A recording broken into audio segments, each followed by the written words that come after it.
Quand je suis rentré du travail, ma femme m'a dit qu'elle allait à un rendez-vous. Je n'étais pas content, et quand j'ai exprimé ma désapprobation, elle a dit qu'elle l'annulerait et que nous en parlerions plus tard. J'étais frustré, fatigué d'en discuter et j'ai décidé de partir. Maintenant, je ne sais pas si elle est allée au rendez-vous ou si elle est juste assise à la maison à m'attendre pour parler. Elle me regarda, la mâchoire tombante. « Qu'est-ce que tu veux dire, un rendez-vous » J'étais aussi choqué qu'elle. « Crois-moi, dit-elle. » Elle m'a dit qu'elle allait à un rendez-vous avec quelqu'un, mais n'a pas mentionné qui. Il semblait qu'elle s'attendait à ce que je dise simplement « D'accord, amuse-toi ».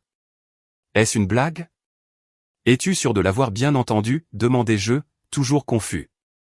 J'aimerais que ce soit une blague, répondit-elle. Qu'est-ce qui se passe chez toi ? J'étais avec toi mercredi et tout semblait bien. J'ai dit, je n'avais aucune idée que cela se produisait. Elle a tendu la main vers son téléphone et a dit, je vais l'appeler maintenant. J'ai entendu sa conversation. Où es-tu, maman ? Avec qui es-tu ? Qu'est-ce que c'est que ça ? Maman, tu viens de me mentir. Elle a fait une pause, puis a continué. Papa est assis juste ici. Tu m'as menti. Qu'est-ce qui ne va pas chez toi ? Elle a raccroché brusquement et nous nous sommes assis en silence. Je ne savais pas quoi dire. Puis elle m'a serré dans ses bras, son corps tremblant. Elle a enfoui son visage dans ma poitrine et a commencé à sangloter. Elle m'a menti, papa. Elle a dit qu'elle était avec toi au restaurant, mais elle a menti. Je ne sais pas quoi penser, a-t-elle crié. Je ne pense pas que tu aies mal compris, ai-je dit, la serrant fort, mes propres larmes montant. Je suis presque sûr qu'elle est toujours allée à ce rendez-vous. Mais chérie, tout ira bien. Elle me regarda à travers des yeux embués de larmes. S'il te plaît, ne pleure pas, Beck. Tu me déchires le cœur. Comment cela peut-il aller ? Elle s'est assise, toujours en colère. Ma propre mère m'a menti. Elle est à un rendez-vous et a essayé de me faire croire le contraire. Qu'est-ce que tu vas faire, papa ? Je ne sais pas, ai-je admis. Je suis aussi perdu que toi. Je suis venu ici pour être avec toi, pour essayer de comprendre ça. Je ne m'attendais pas à ça. Ce n'est pas ta faute, dit-elle, prenant une boîte de mouchoirs pour essuyer ses yeux. Elle s'est mouchée, puis s'est allongée à côté de Davet, qui avait été dérangé de sa sieste. Quelques minutes plus tard, elle est revenue vers moi et s'est blottie à nouveau. Davet me calme toujours, dit-elle. Tu es mieux que Davet, ai-je plaisanté, essayant d'alléger l'atmosphère. Elle a ri. Il pue vraiment. Mais parle-moi, papa. Qu'est-ce qui se passe entre toi et maman ? Qu'est-ce que tu vas faire ? J'ai soupiré. Honnêtement, j'aimerais connaître les réponses. Je suis choqué. Nous sommes restés en silence un instant. Puis Beck a sorti son téléphone et a dit, nous devons appeler Sylvia. Bonjour, Sille. Où es-tu ? Nous avons besoin de toi ici maintenant. C'est sérieux. Elle a fait une pause avant d'ajouter, d'accord, à bientôt. Sylvia était au club qu'elles aimaient toutes les deux et serait là dans 10 minutes, alors nous avons décidé d'attendre. Nous avons mangé du popcorn, bu du vin et spéculé sur ce qui pouvait se passer. Environ 20 minutes plus tard, Sylvia est arrivée, a effectué son rituel habituel avec Davet, puis s'est assise à côté de Beck. Elle était toujours proche de Beck, ayant 3 ans de plus et partageant la même personnalité. Qu'est-ce qui se passe ? Demanda Sylvia, sentant la tension. Ça doit être sérieux, Beck la regarda. Papa pense que maman est à un rendez-vous et m'a menti à ce sujet. Sylvia me regarda, puis Beck. Es-tu sûr ? Y a-t-il plus à cela ? Vous vous êtes disputés ? Il y a quelque chose qui se passe entre toi et maman. J'ai répondu, oui, nous nous disputons parfois, mais pas plus que lorsque vous viviez toutes les deux à la maison. Et non, nous n'avons aucun problème au lit que je sache. Ta mère n'a rien dit, Beck me frappa gentiment sur le bras. Ouais, pas de problème là. Eh bien, je dois lui parler, dit Sylvia. Tu dois lui parler, Beck. Ce n'est pas quelque chose que nous pouvons ignorer. Je dois lui parler, papa. Pourquoi n'es-tu pas resté à la maison et lui as-tu parlé ? Demanda Beck. Peut-être que j'aurais dû, ai-je admis. J'étais juste trop en colère. Beck m'a serré dans ses bras. Je sais, papa, mais Si a raison. Nous devons tous lui parler et voir ce qu'elle pense. Quand penses-tu que tu auras le courage de lui parler sans perdre ton sang-froid, demanda Beck. Je ne sais pas, ai-je dit. J'espère bientôt. Je ne pense pas pouvoir supporter ça beaucoup plus longtemps. Je vais au lac pour essayer de me détendre, me vider la tête et, j'espère, dormir un peu. Je comprendrai tout cela d'ici demain. J'irai avec toi, dit Beck. Laisse-moi préparer le sac de Dave et une couverture. Elle se dirigea vers sa chambre, puis s'arrêta. Papa, puis-je avoir une cigarette, demanda-t-elle. Sylvia me jeta un coup d'œil et j'ai acquiescé. Elle fouilla dans son sac, en sortit un étui et m'en tendit une. Je n'avais jamais été un gros fumeur, mais de temps en temps, Collins et moi fumions, principalement pour le stress. J'avais l'impression d'en avoir besoin maintenant. Beck revint avec les affaires de Dave, de la nourriture pour chien, des bols et son lit. Nous avons marché jusqu'à la voiture et Sylvia nous a salués. Nous avons jeté nos affaires dans le camion, étalé une couverture sur le siège arrière, et Beck a dit, je parlerai à maman demain. Fais-moi savoir ce qui se passe. D'accord. Et papa, ne fais rien de stupide. Peut-être que je serai un peu stupide, ai-je répondu avec un petit sourire, mais j'essaierai de ne rien faire de trop stupide. Sylvia nous a serrés dans ses bras. Dave a sauté sur le siège arrière et nous sommes partis. Pendant le trajet, Beck a posé 1 million de questions. Certaines auxquelles je pouvais répondre, d'autres non. Nous sommes arrivés à la maison du lac et avons emmené Dave se promener au bord de l'eau. Beck me tenait la main comme elle l'avait toujours fait, et j'étais reconnaissant que certaines choses n'aient pas changé. Dave a nagé un peu pendant que nous lui lancions des bâtons. Il a chassé quelques grenouilles et un écureuil avant que nous ne fassions demi-tour. Il commençait à faire nuit lorsque nous sommes rentrés, alors nous avons étalé nos affaires. J'ai vérifié la réserve d'alcool. Voudrais-tu un mojito, ai-je demandé. Miam, répondit Beck. J'ai préparé 2 grands mojitos, chacun avec une généreuse dose de rhum. Beck a allumé le feu et nous nous sommes assis pour boire, parler et nous détendre. J'ai allumé une cigarette, me sentant plus calme que je ne l'avais été depuis des jours. Qu'en penses-tu, papa, demanda Beck. J'ai plusieurs options, ai-je dit. Mais tout dépend de ta mère. C'est assez confus en ce moment. Honnêtement, je ne sais pas ce qu'elle pense. Elle pourrait me dire qu'elle a perdu la tête et qu'elle veut tout abandonner, et cela nous laisserait là où nous sommes. Thérapie, Beck a ri. Tu essaierais la thérapie? Je le ferai, ai-je dit, souriant. Mais si elle est déterminée, demanda-t-elle. Alors probablement au tribunal, ai-je répondu. Sûrement qu'elle ne veut pas ça. Comment le pourrait-elle, ai-je ajouté. Je n'en ai aucune idée, ai-je dit. Beck, tu es la plus intelligente ici. Tu es sur le point de devenir psychologue. Qu'est-ce qui pousse quelqu'un à faire ce qu'elle fait? Beck a réfléchi un instant. Je ne sais pas vraiment. Je veux dire, les gens trompent pour toutes sortes de raisons. Vengeance, problème d'engagement, attirance envers quelqu'un d'autre, ou peut-être qu'ils cherchent quelque chose qu'ils n'obtiennent pas de leur partenaire principal. Cela pourrait être une combinaison de choses. Mais honnêtement, je ne pense pas que tout cela s'applique à maman. Si tel est le cas, alors elle aurait dû me parler de ce qui la dérange. J'ai dit, je ne sais pas ce qui se passe. Beck a hoché la tête. Je suppose que nous le découvrirons. Je lui parlerai demain. Papa, tu devras me ramener pour que je puisse récupérer ma voiture. J'ai dormi étonnamment bien cette nuit-là, regardant juste une vidéo pour occuper mon esprit jusqu'à ce que je m'endorme. J'ai éteint mon téléphone et je me suis assoupi. Le lendemain matin, je me suis réveillé tôt, je me suis habillé et j'ai emmené Dave faire une promenade. Il a fouillé dans les buissons pendant 1 heure pendant que j'essayais de me vider la tête. Quand nous sommes rentrés, Beck était juste en train de se réveiller. Avons-nous quelque chose à manger, papa, demanda-t-elle. En fait, non. Nous aurions dû nous arrêter en chemin, j'ai dit, pas grave, répondit-elle. Tu peux m'emmener prendre le petit déjeuner. Je veux des toasts français. D'accord, ai-je convenu. Nous avons laissé Dave à la maison car il aimait faire la sieste quand il s'ennuyait et nous sommes allés prendre un bon petit déjeuner. Nous avons passé le temps à discuter de situations hypothétiques et d'autres sujets légers jusqu'à ce que nous en soyons tous les deux fatigués. Puis nous avons parlé de l'école, de mon travail, des dernières frasques de Dave et du déroulement du stage de Beck. Après, nous avons fait nos bagages, avons récupéré Dave et je l'ai ramené chez elle. Je suis retourné au lac, je me suis assis dans un fauteuil à bascule sur le porche arrière et j'ai regardé les bateaux sur l'eau. Je me sentais seul. Collins me manquait. Tout me manquait d'elle.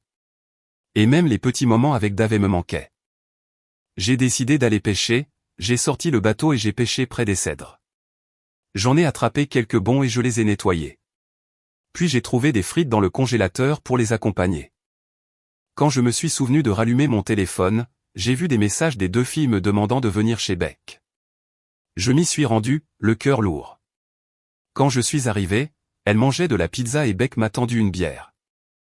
Nous étions assis au comptoir de la cuisine pendant qu'elle continuait de manger. Beck a commencé, « Tu ne vas pas aimer ça », a-t-elle dit. Sylvia a ajouté, « Moi non plus, mais vas-y, maman se sent insatisfaite », a expliqué Beck. Pas avec toi spécifiquement, mais avec la vie en général. Elle manque d'excitation et de défis. Un gars de l'entreprise pour laquelle elle travaille a commencé à la courtiser. Elle aime que les hommes lui prêtent attention, qu'ils la trouvent attirante. Elle veut sortir avec des hommes, mais ce n'est pas qu'elle veut quelque chose de sérieux avec eux. Elle dit qu'elle t'aime plus que jamais. Je suis resté là un instant à traiter ce qu'elle avait dit. Finalement, je me suis tourné vers Sylvia. Est-ce la même chose pour toi? Presque. Sylvia répondit, Papa, je ne pense pas que cela durera longtemps. Elle retrouvera ses esprits et ça passera. Bon sang, si. Penses-tu sérieusement que c'est normal? S'exclama Beck. Je n'ai pas dit que c'était normal, dit Sylvia, sur la défensive. Je pense juste que ça ne durera pas. Elle s'en remettra et tout redeviendra normal. J'étais stupéfait. Que me suggères-tu de faire pendant qu'elle s'en rend compte? Aime-la, dit Sylvia. Sois patient. Laisse-la se calmer. Elle t'aime, papa, ajouta Sylvia. Elle traverse juste une sorte de crise de la quarantaine ou quelque chose comme ça. Et sinon, dit Beck. Qu'elle s'achète une voiture de sport, qu'elle se mette à la bondage, qu'elle te fasse la ligoter et la fessée, qu'elle commence à faire des courses de moto. Ce sont des problèmes de quarantaine, pas sortir avec d'autres hommes. Alors, que suggères-tu? La divorcer? L'enfermer, demanda Sylvia. Je ne sais pas, ai-je dit. Le divorce pourrait être l'une des options. Non, ce n'est pas une option, insista Sylvia. Mon Dieu, papa, ne réagis pas de manière excessive. Vous étiez faits l'un pour l'autre et vous le savez tous les deux. Ne devrais-tu pas dire ça à maman? Demanda Beck. Je ne devrais pas, ai-je dit. Devrais-tu lui dire de ne pas devenir folle à cause de ça? C'est n'importe quoi. Sylvia intervint. Tu la protèges. Mais papa, tu n'as rien fait. Absolument rien. Je ne défends aucun côté, répliqua Sylvia. Eh bien, c'est une partie du problème, n'est-ce pas? La voix de Beck monta. Tu aurais dû choisir un côté au lieu de parler de patience. Patience? Elle est sortie avec un salaud.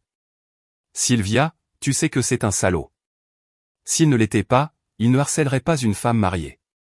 Et maman est une idiote de le laisser faire. Et, calmons-nous, ai-je dit, essayant d'intervenir, mais elles n'ont pas écouté. Beck a riposté, qu'est-ce que tu veux que je fasse? Tu veux que nos parents divorcent? C'est ce que tu dis.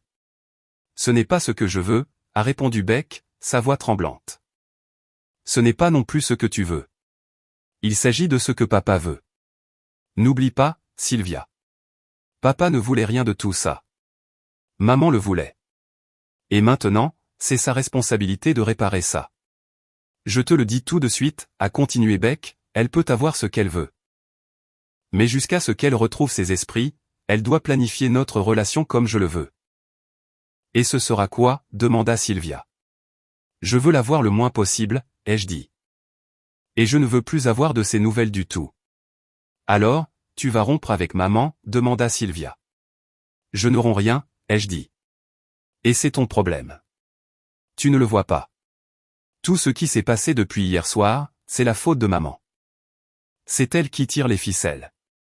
Et si tu ne le vois pas, alors tu as probablement le même problème qu'elle.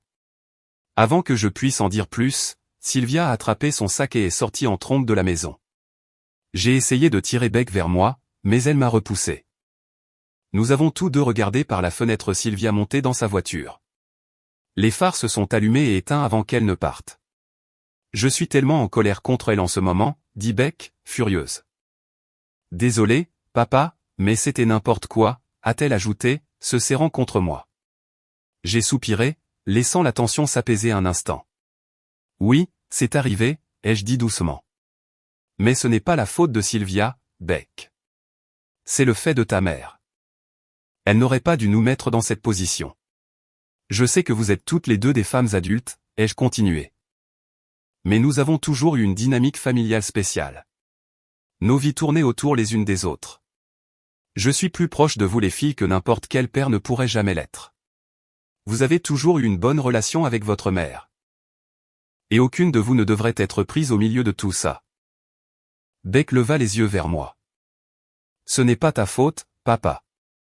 C'est la faute de maman, mais la façon dont Sylvia agit comme si ce n'était pas grave et que nous devions juste être patients, c'est trop, a dit Beck, sa frustration évidente. Ne brûle aucun pont, ai-je conseillé. Laisse-moi lui parler. J'essaierai de trouver une solution. Je t'aime tellement. Beck, je ne veux pas que tu souffres plus que tu ne l'as déjà fait. Elle m'a serré fort dans ses bras. Je te fais confiance, papa. J'attendrai de voir ce qui se passe. Garde-moi près de toi. D'accord. Toujours, je l'ai assuré. Il était temps d'affronter le lion. Je ne pouvais plus le reporter. Je ne pouvais plus vivre dans les limbes. Quand je suis arrivé au garage, sa voiture était là. Je me suis assis un instant, cherchant la paix en moi-même, puis j'ai soupiré et je suis entré. Mon estomac était noué, alors j'ai pris un verre de lait pour le calmer. Collins était dans son bureau et est sortie quand elle m'a entendu. Elle avait l'air aussi mal que moi probablement. Salut, ai-je dit. Je suis content que tu ailles bien et que tu sois revenu, répondit-elle, m'étudiant attentivement. Collins, je suis loin d'aller bien, lui ai-je dit. Elle fit une pause, l'air pensif. Je voulais dire que tu es en sécurité. Veux-tu parler? J'ai hoché la tête. Bien sûr. Nous nous sommes déplacés vers le salon. Peut-être que ce sera plus pratique ici, dit-elle, se versant du jus pendant que je prenais une boîte de biscuits salés. Nous nous sommes assis sur le canapé à environ un pied de distance, ce qui était inhabituel. Elle aimait généralement se blottir contre moi. J'ai réalisé que je devais dégager des vibrations hostiles, et honnêtement, je ressentais de l'hostilité. Je tiens à m'excuser auprès de toi, Barnes, dit-elle doucement. Je comprends que c'est la faute de ta mère. Les enfants ne devraient pas être mis dans cette position. Je sais que vous êtes toutes les deux des femmes adultes, ai-je répondu. Mais nous avons toujours eu une dynamique familiale spéciale. Nos vies tournaient autour les unes des autres. Je suis plus proche de vous les filles que n'importe quel père que je connaisse. Vous avez toujours eu une bonne relation avec votre mère. Et vous ne devriez pas être prise au milieu de ce non-sens. Et je suis désolé que vous le soyez. Ce n'est pas ta faute, papa, dit-elle gentiment. Tu as raison. C'est la faute de maman. Mais le fait que Sylvia agisse comme si ce n'était pas grave et que nous devions juste être patients. Ne brûle aucun pont, ai-je répété. Je lui parlerai. Nous trouverons une solution. Je t'aime plus que tu ne peux l'imaginer, et je ne veux pas que tu souffres plus que tu ne le es déjà. Elle m'a serré fort dans ses bras à nouveau. Je te fais confiance, papa. Fais-moi savoir comment ça se passe. Et j'attendrai. Garde-moi près de toi, d'accord? Toujours, je l'ai assuré. Maintenant, il était temps d'affronter la vérité avec Collins. Je ne pouvais plus le reporter. Sa voiture était dans l'allée quand je suis arrivé. J'ai pris une profonde inspiration et je suis entré. En entrant, mon estomac s'est de nouveau noué, et j'ai pris du lait pour le calmer. Collins était dans son bureau, et elle est sortie quand elle m'a entendu. Elle avait l'air aussi fatiguée que moi. Salut, ai-je dit, essayant de garder un ton stable. Je suis content que tu sois en sécurité et de retour, répondit-elle, ses yeux cherchant les miens. Je suis loin d'être bien, Collins, ai-je dit, ma voix serrée. Elle parut pensive, puis dit doucement, je voulais dire que je suis contente que tu sois en sécurité. Veux-tu parler? J'ai hoché la tête. Oui. Nous nous sommes assis dans le salon, un pied d'espace entre nous. Un écart inconfortable. Je sentais l'hostilité irradier de moi, mais il me semblait impossible de la cacher. Je te dois des excuses, Barnes, dit-elle doucement. Je comprends que tout ce désordre est ma faute. Toi et les filles ne devriez pas être prises au milieu de tout ça. Je comprends que c'est ta faute, Collins, ai-je dit, essayant de rester calme. Mais cela ne change rien à ce qui s'est passé, et je ne peux pas ignorer ce que je ressens. Tu n'aurais jamais dû mettre les filles dans cette position, elle a soupiré, passant sa main dans ses cheveux. Je sais, mais je pensais pouvoir gérer ça différemment. Je ne m'attendais pas à ce que tout se passe comme ça. Si tu penses que l'appareil, quoi que tu fasses référence, est le problème ici. Nous perdons notre temps, ai-je dit. Elle a semblé confuse. Je ne comprends pas, laisse-moi être clair, ai-je continué. Il n'y a pas moyen d'expliquer cette situation sans reconnaître le fait que tu es allé à un rendez-vous. Il n'y a pas d'édulcoration à cela. Tu comprends? Je comprends ce que tu veux dire, dit-elle. Mais il y avait une pointe de défensive dans son ton. Mais tu ne comprends pas ce que je voulais dire. J'essayais d'expliquer mes actions. Les rendre acceptables pour toi. Les rendre acceptables, ai-je demandé incrédule. Tu aurais besoin d'être un magicien pour rendre cela acceptable. Peut-être pas de la magie, mais presque.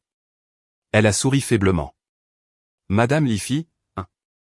J'ai ri, essayant d'alléger l'atmosphère. Collins a ri. Pas tout à fait, mais presque. Pense juste à ça, Barnes. Elle a dit, son ton changeant, quel âge avons-nous maintenant? Tu as 48 ans. J'en ai 49. Je sais.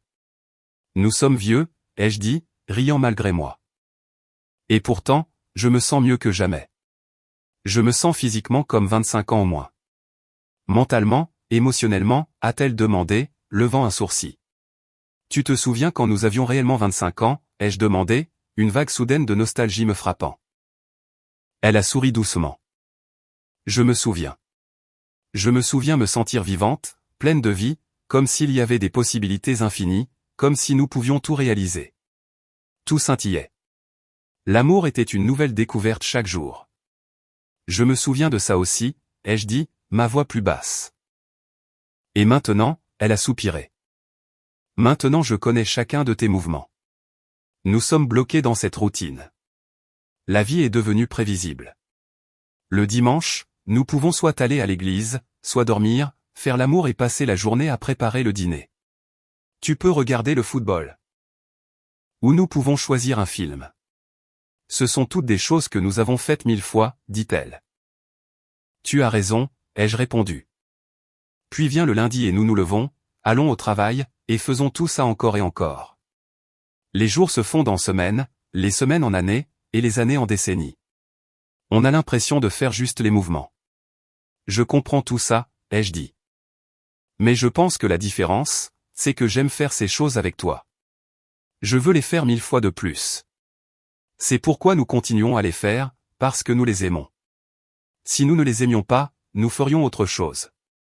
C'est exactement mon point, a-t-elle dit. J'adore aussi ce que nous faisons. Mais je veux ajouter de nouvelles choses. Je veux ramener une partie de l'excitation, de l'inattendu. Je veux continuer à grandir, à explorer de nouveaux domaines de la vie. Je comprends. Qu'est-ce qui te fait croire que je ne veux pas essayer de nouvelles choses, ai-je demandé. J'adorerais faire ça aussi. Évidemment, tu ne penses pas que nous puissions faire quelque chose de nouveau ensemble. Nous le pouvons, a-t-elle dit. Je t'ai dit que j'allais à un rendez-vous. Quand je rentrerai à la maison, je te dirai tout. Je partagerai mes impressions. Tu pourrais faire de même. J'ai senti la tension monter. Collins, je pense que ton idée de « ensemble » et la mienne sont très différentes. Elle a froncé les sourcils. Que veux-tu dire? Laisse-moi être aussi clair que possible. J'ai dit, quand je dis « ensemble », je veux dire toi et moi. Dès que tu y amènes quelqu'un d'autre, cela ne se qualifie plus comme « ensemble ». Elle a fait une pause, réfléchissant, à quand remonte la dernière fois que tu as passé du temps seul avec une femme autre que moi. Eh bien, si tu veux dire en dehors des filles ou d'autres membres de la famille, c'était il y a 6 mois. Tu te souviens quand je suis allé à Kansas City avec Amber? Nous avons rencontré des gens de l'entreprise de télécommunications. Elle a hoché la tête. Je connais très bien Amber. Dis-moi, Barn, y a-t-il une tension entre vous deux? Une sorte d'intimité? Non, ai-je dit, pas du tout. Amber est belle, tu sais ça. Mais je suis marié et j'ai 10 ans de plus qu'elle. Nous ne flirtons pas, si c'est ce que tu veux dire. Nous avons une bonne relation de travail. Nous sommes amis et je n'essaie pas d'être plus. Tu l'as dit toi-même, a-t-elle dit. Elle est belle et elle est célibataire. Et si tu l'invitais à dîner, puis que vous alliez en boîte, que vous dansiez ensemble? Ne serait-ce pas excitant de tenir toute cette beauté dans tes bras? Cela ne te remonterait-il pas le moral? Peut-être que c'est pour ça que je ne le fais pas, ai-je répondu.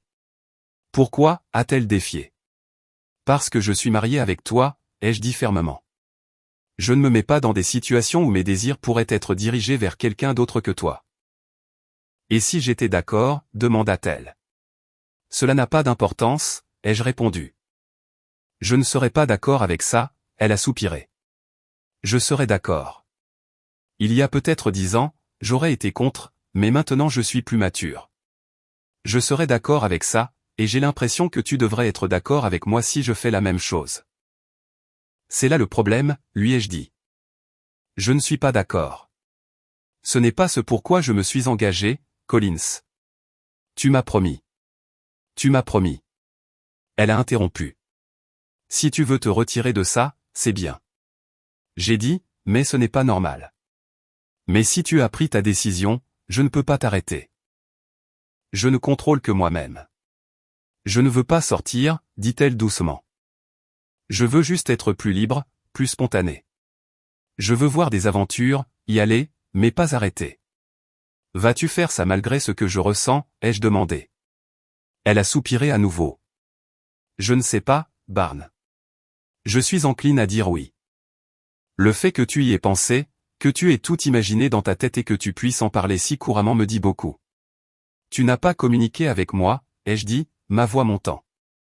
Tu me caches ça depuis un moment maintenant. Qu'est-ce que tu caches d'autre? Et qu'en est-il de ton petit stratagème de vendredi soir, ai-je ajouté, l'amertume se glissant dans ma voix. Je suis désolé, dit-elle, regardant vers le bas. Je n'aurais pas dû faire ça. J'étais en colère contre toi de partir quand je voulais parler. Collins, c'est un mensonge, ai-je claqué. Tu as planifié ça bien avant vendredi. Tu étais prête à partir avant même de m'en parler.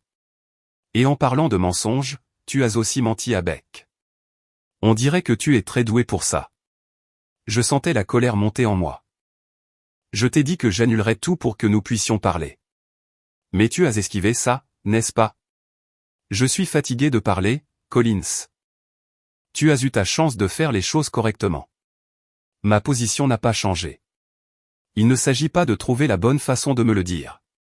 Il n'y a pas de bonne façon. Il s'agit du fait que tu l'as fait.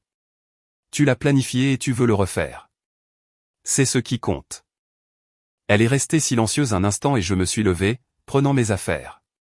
Je me contrôle, ai-je dit, ma voix stable. Je fais mes bagages et je pars. Je ne vivrai plus dans ce mensonge. Barn, ce n'est pas ce que je veux, a-t-elle protesté, sa voix désespérée. Peu importe ce que tu veux, ai-je dit. Tu me l'as déjà dit. Tu penses que je suis ennuyeux. Tu veux de l'excitation, de la couleur, de l'aventure.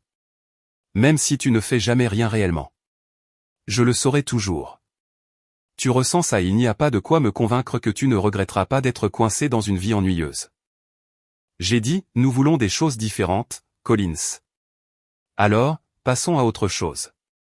Je suis allé au sous-sol, j'ai pris mes valises et j'ai commencé à faire mes bagages. Je n'ai pris que ce dont j'avais besoin pour une semaine. Le reste pourrait venir plus tard. Elle m'a suivi, essayant de me convaincre que nous réglerions ça, mais je n'ai pas écouté. J'ai tout emballé dans le camion. Et alors que je contournais pour monter, elle a essayé d'approcher la voiture. Heureusement, la porte était verrouillée. Elle est restée dans l'allée à regarder alors que je partais. C'était une vue douloureuse. Je l'aimais, et j'avais l'impression d'avoir perdu la moitié de mon cœur et de mon âme. Je ne voyais tout simplement pas d'issue. Je me suis arrêté à l'épicerie, essayant de me distraire. Cela a fonctionné pendant un moment, empêchant mes pensées de s'emballer, mais en conduisant vers le lac, tout est revenu en force. J'ai allumé un podcast, mais quand je suis arrivé, je ne me souvenais plus de quoi il s'agissait. J'ai déchargé mes affaires et les ai rangées, sentant le brouillard s'installer sur moi. Je devrais appeler les filles, pensais-je, mais je n'en avais pas la force. Je suis resté assis là pendant environ 1 heure quand mon téléphone a sonné. J'ai vérifié et j'ai vu que c'était Sylvia. Je devais répondre. « Salut, chérie. » J'ai dit, « Où es-tu » a-t-elle demandé. « Je suis au lac » ai-je répondu. « Où es-tu » ? « Je suis chez toi » a-t-elle dit. Maman m'a appelé et m'a demandé de venir. Juste à ce moment-là, j'ai vu une notification d'appel de Beck. « Attends 1 minute. » Beck appelle, ai-je dit. J'ai répondu rapidement en lui disant que je la rappellerais dans un instant, que je parlais à Sylvia. Elle a accepté et je suis retourné à la conversation avec Sylvia. Elle est en piteux état, papa. Sylvia a dit, tu aurais dû être ici, pas moi. Je comprends, ai-je dit doucement. C'est une conversation difficile. Es-tu sûr de vouloir en parler au téléphone ? Elle est restée silencieuse un instant. Non, probablement pas. Reviendras-tu ? Non, chérie. Je ne reviens pas, ai-je dit. Je t'expliquerai tout quand je te verrai. Ce n'est pas bon, mais ça se passe apparemment. Elle a dit, papa, j'ai du travail. Je ne peux pas rester ici longtemps. Je resterai ce soir, mais j'ai beaucoup à faire demain. Maman travaille aussi. Ce n'est pas à toi de le faire, Sylvia, ai-je dit. Fais ce que tu as à faire. Ta mère et moi sommes des adultes, elle a soupiré, clairement bouleversée. Je suis tellement désolé, papa. Je sais que c'est difficile pour toi. Je t'aime, Sylvia, ai-je dit, ma voix s'adoucissant. Tu es ma première fille, et tu seras toujours spéciale pour moi. Je t'aime aussi, papa, dit-elle d'une voix étranglée. Au revoir. J'ai pris une profonde inspiration, essayant de me calmer, et j'ai appelé Beck. Salut, ma chère. Tu vas bien, ai-je demandé. Je le serai, répondit-elle. Et toi, comment vas-tu ? Je suppose que tu es au lac, a-t-elle demandé et j'ai confirmé. Veux-tu que je vienne ? Oui, ai-je dit, ressentant un soulagement. Mes affaires sont déjà faites. Tous mes cours cette semaine sont en ligne, mais j'ai du travail mercredi et jeudi. Puis-je passer la semaine avec toi ? Tu n'as pas besoin de demander, ai-je répondu. Je passerai chaque seconde que je pourrai avec toi. Je serai là dans 1 heure environ, dit-elle. Je préparerai le dîner. Alors que je disposais la nourriture sur le bar, j'ai entendu la porte coulissante s'ouvrir et le bruit familier des griffes de Davet tapant sur le sol. Il a suivi l'odeur de la nourriture et a frotté ma jambe. Levant les yeux vers moi, j'ai arrêté ce que je faisais et lui ai donné l'amour dont il avait besoin, coupant un morceau de gras des escalopes pour lui. Juste au moment où je me lavais les mains, Beck m'a serré dans ses bras par derrière. J'ai séché mes mains et les serré dans mes bras à mon tour. Ça sent incroyable, a-t-elle dit, souriant. Non, Davet. Elle a attrapé des mouchoirs et a essuyé la bave de la gueule de Davet. Il s'est allongé derrière les tabourets de bar, content, pendant que nous commencions à manger. C'était assez hâtif, a-t-elle dit, me jetant un coup d'œil. Je suppose que ça ne s'est pas bien passé. Non, ai-je convenu. Elle a offert beaucoup d'explications, mais au final, elle s'ennuie et veut retrouver son enfance. Beck a roulé des yeux. Génial. Dis-moi, ai-je dit. Si tu devais rencontrer ta mère en tant que cliente, que dirais-tu de ce qui lui arrive ? Je ne sortirai jamais avec elle ni avec quiconque avec qui j'ai une relation personnelle en tant que cliente, répondit-elle. Mais si quelqu'un que je ne connaissais pas venait me voir avec son histoire, je dirais qu'ils se sentent déprimés par leur propre adolescence. Pas de crise de la quarantaine, ai-je demandé en plaisantant à moitié. Ce n'est pas un diagnostic, dit-elle. C'est une période de transition. Certaines personnes commencent à voir leur mortalité et réalisent qu'elles ont un nombre limité d'années à leur apogée. Cela peut les rendre déprimées et elles commencent à faire des choses stupides pour maintenir l'illusion qu'elles sont immortelles. Waouh, ai-je dit, réellement impressionné. Qui aurait pensé ? Ma fille est si intelligente. Oui, je suis intelligente et ne l'oublie pas, dit Sylvia à moitié en plaisantant. Penses-tu qu'elle a besoin de voir un thérapeute ? Je le pense, ai-je répondu. Et je lui dirai ça, mais je n'interférerai pas. Je comprends, ai-je dit. C'est dommage que tu te sois autant impliqué. Je suis vraiment désolé pour ça. Ce n'est pas ta faute, me rassura-t-elle. Je sais que c'est difficile pour toi à cause de moi. C'est difficile pour moi aussi. À cause de toi. Mais nous nous en sortirons, n'est-ce pas? Oui, ai-je répondu. Nous n'avons pas d'autre choix. Sylvia est venue le mardi soir. Beck a fait de la salade de pommes de terre et j'ai fait frire des hamburgers. Nous nous sommes assis sur la véranda à manger et à parler. Papa, maman est terrifiée, dit Sylvia. Ouais, moi aussi, ai-je admis. Qu'est-ce que tu vas faire, demanda-t-elle. Elle te veut de retour, continua Sylvia. Elle a promis d'oublier tout ça. Elle voit les dégâts qu'elle a faits, et elle est désolée. Je suis sûr qu'elle est désolée d'une certaine manière, ai-je dit, ma voix pleine de doute. Que veux-tu dire, demanda Sylvia, ses sourcils se fronçant. Dans un sens, c'est difficile à expliquer, ai-je dit, prenant une profonde inspiration. Mais je vais essayer. Je veux l'entendre aussi, ajouta Beck. J'aurai besoin d'une minute, ai-je dit. Puis-je vous apporter quelque chose à boire? Que avons-nous? Demanda Sylvia. J'ai tout pour des palomas, ai-je répondu. Délicieux, dit Beck. J'en veux un. Moi aussi, dit Sylvia. J'ai rassemblé mes pensées pendant que je préparais les boissons.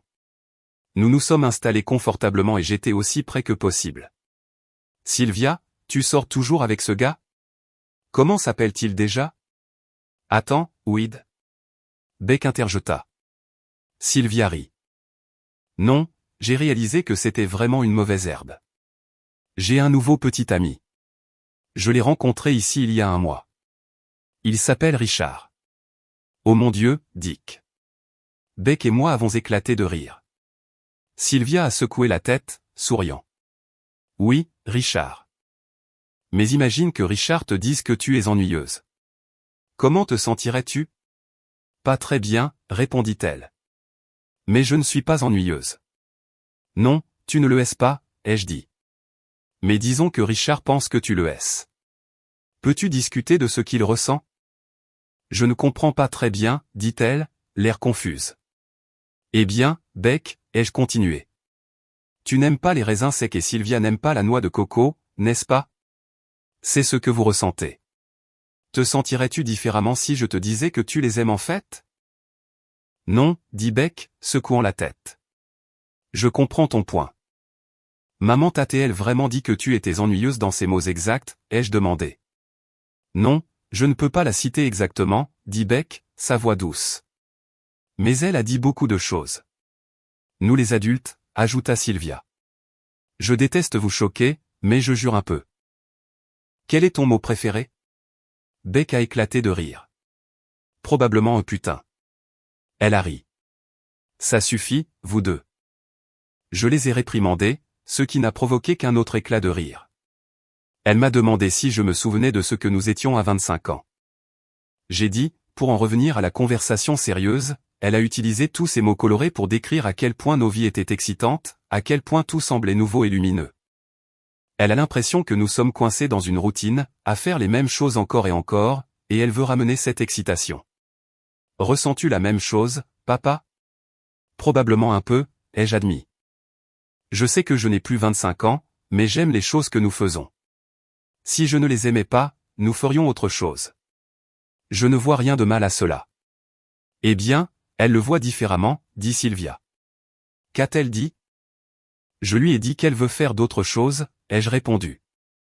Mais le problème, c'est qu'elle ne veut pas les faire avec moi. Elle veut les faire avec d'autres hommes.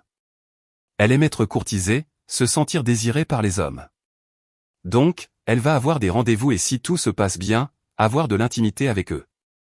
Beck me regarda, les yeux écarquillés. Oh mon Dieu, dit-elle. Comment suis-je censé gérer ça? Je me suis posé la même question, ai-je dit doucement. Puis-je lui dire qu'elle a tort? Elle ressent ce qu'elle ressent, et on ne peut pas discuter de cela. Il lui manque toute cette excitation et cette vitalité, et aucun nom ne changera cela. As-tu suggéré quelque chose que vous pourriez faire ensemble pour ramener cette excitation sans impliquer d'autres personnes? Demanda Sylvia. Chérie, ai-je dit, penses-tu vraiment qu'elle a eu cette idée vendredi, qu'elle a eu une épiphanie et qu'elle est sortie avec quelqu'un le même jour? Non, dit Sylvia, secouant la tête. Elle y a pensé depuis longtemps. Ai-je dit, m'a-t-elle dit quelque chose? Pas un mot. M'a-t-elle donné une chance de planifier quelque chose d'excitant? Non, elle voulait son excitation avec quelqu'un d'autre. Et si j'essaie de l'arrêter, elle sera juste en colère contre moi. Tu comprends? Je comprends, dit Beck. Moi aussi, ajouta Sylvia. Papa, si elle consultait un thérapeute, recevait des conseils et changeait d'avis. Penses-tu que tu pourrais arranger ça? Demanda Sylvia. J'ai secoué la tête. Elle pensait pouvoir me contourner. Elle a juste annoncé qu'elle allait à un rendez-vous et je devais vivre avec ça. Comprends-tu à quel point c'est irrespectueux? Sylvia semblait s'affaisser sur sa chaise. Oui, je comprends, papa. Je suis désolé. Et si elle avait des regrets sincères? Penses-tu qu'elle est comme ça? Ai-je demandé. Elle a dit qu'elle était désolée pour la situation mal gérée, répondit Sylvia, sa voix douce. Mais pas pour l'avoir fait. Je lui parlerai, dit Sylvia. Beck, tu m'aideras? Demanda Sylvia. Si je peux la convaincre, l'aideras-tu à trouver un bon thérapeute? J'aiderai, dit Beck. Si elle demande de l'aide, je le ferai, mais je n'interférerai pas à moins qu'elle ne me le demande elle-même. Elle devrait le vouloir. Sylvia est partie cette nuit-là visiblement malheureuse. J'étais désolé de la voir ainsi, mais elle nous a serrés dans ses bras tous les deux et nous a dit qu'elle nous aimait. Elle a promis de nous rendre visite plus souvent. Au fil des semaines, Beck a entretenu une relation quelque peu froide avec Collins, la mentionnant rarement. J'ai reçu des rapports détaillés réguliers de Sylvia. Collins a rejeté l'idée de la thérapie, bien qu'elle ait dit qu'elle était ouverte au conseil conjugal. J'ai demandé à Beck ce qu'elle en pensait, et elle a estimé que c'était inutile.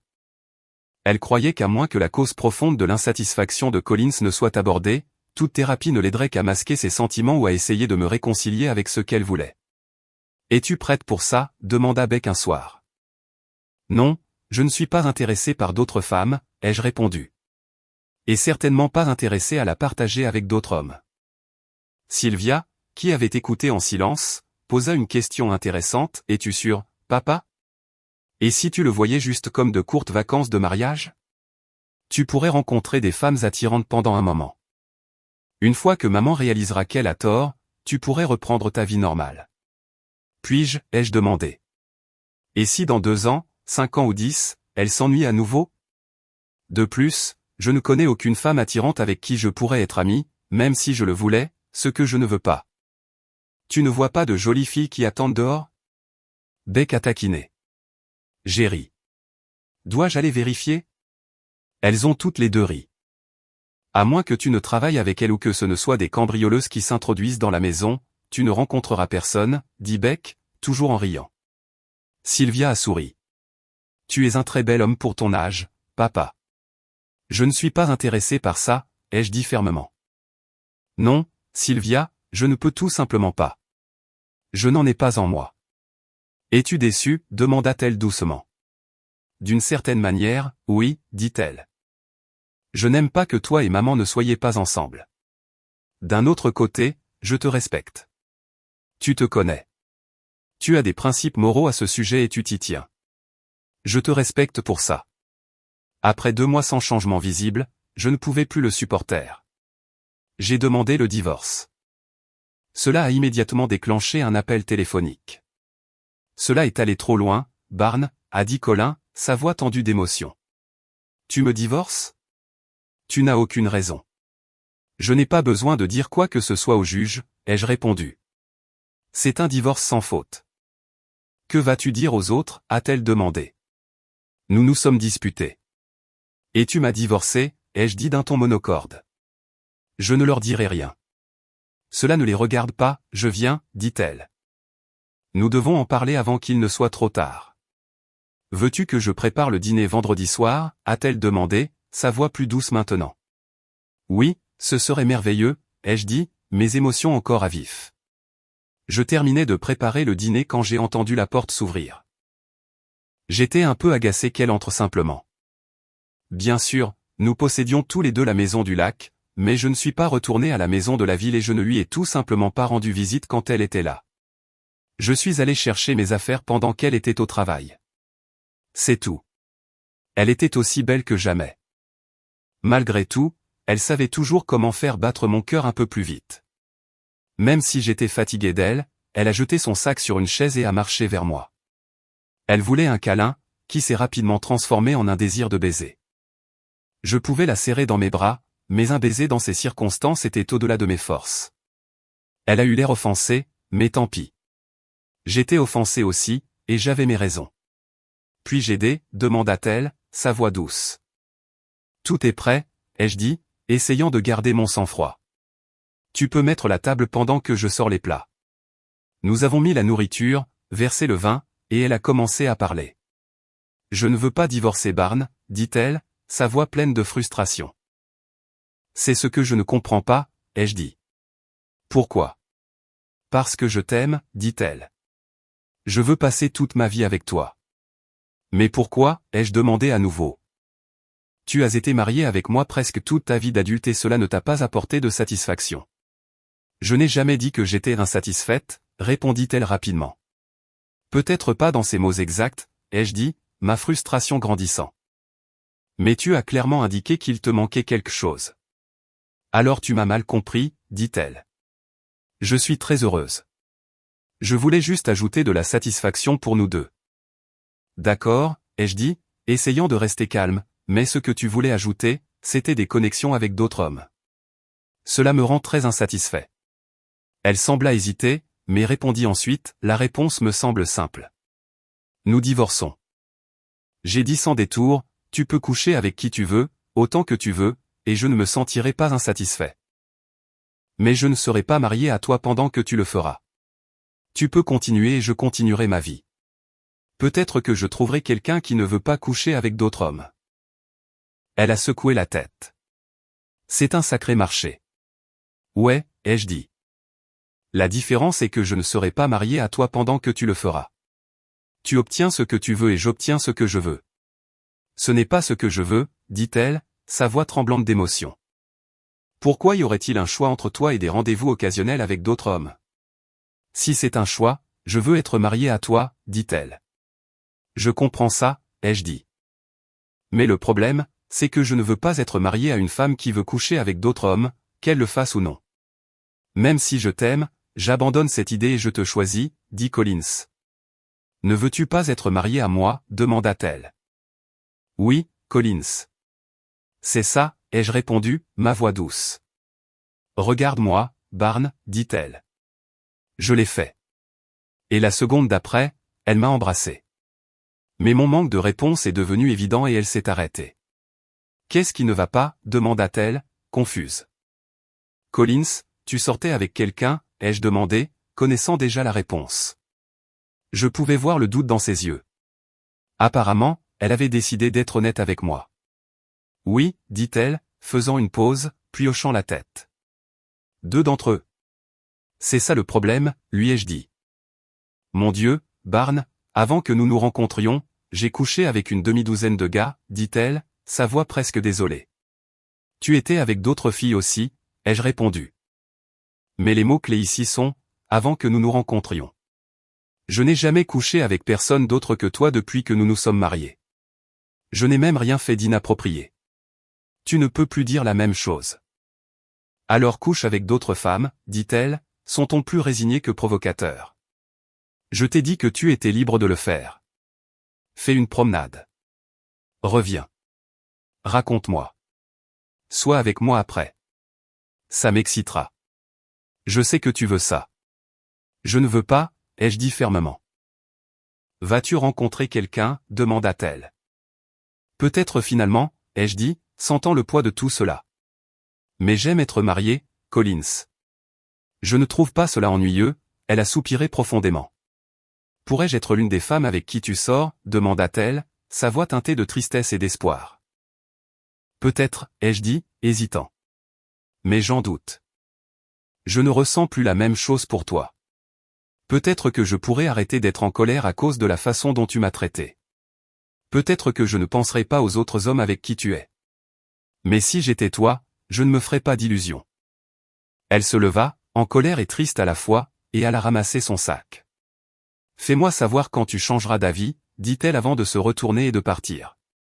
Le processus de divorce a avancé et l'avocat de Collins a demandé une médiation avec le juge. C'était inattendu et le juge a expliqué qu'il était légalement tenu de programmer une médiation si l'une des parties le demandait. Je ne ferai pas ça, ai-je dit à mon avocat.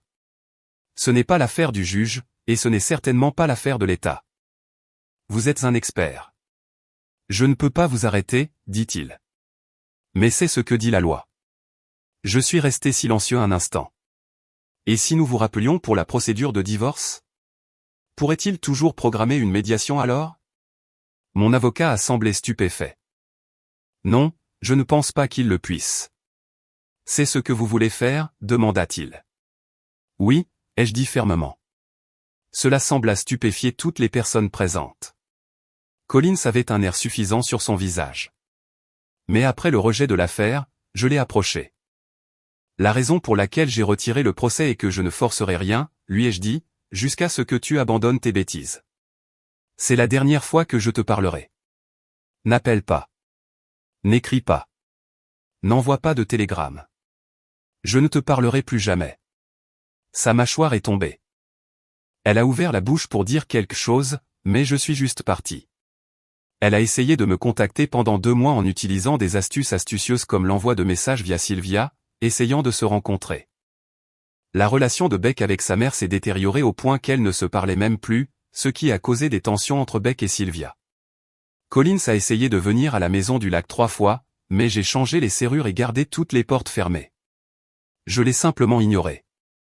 Elle est même venue à mon travail un jour et j'ai dû la jeter dehors. Après 2 mois, elle a abandonné et a dit à Sylvia qu'elle ne demanderait plus de médiation. Si je voulais demander le divorce, nous pouvions procéder. Nous nous sommes présentés devant le même juge, et le divorce s'est déroulé sans opposition.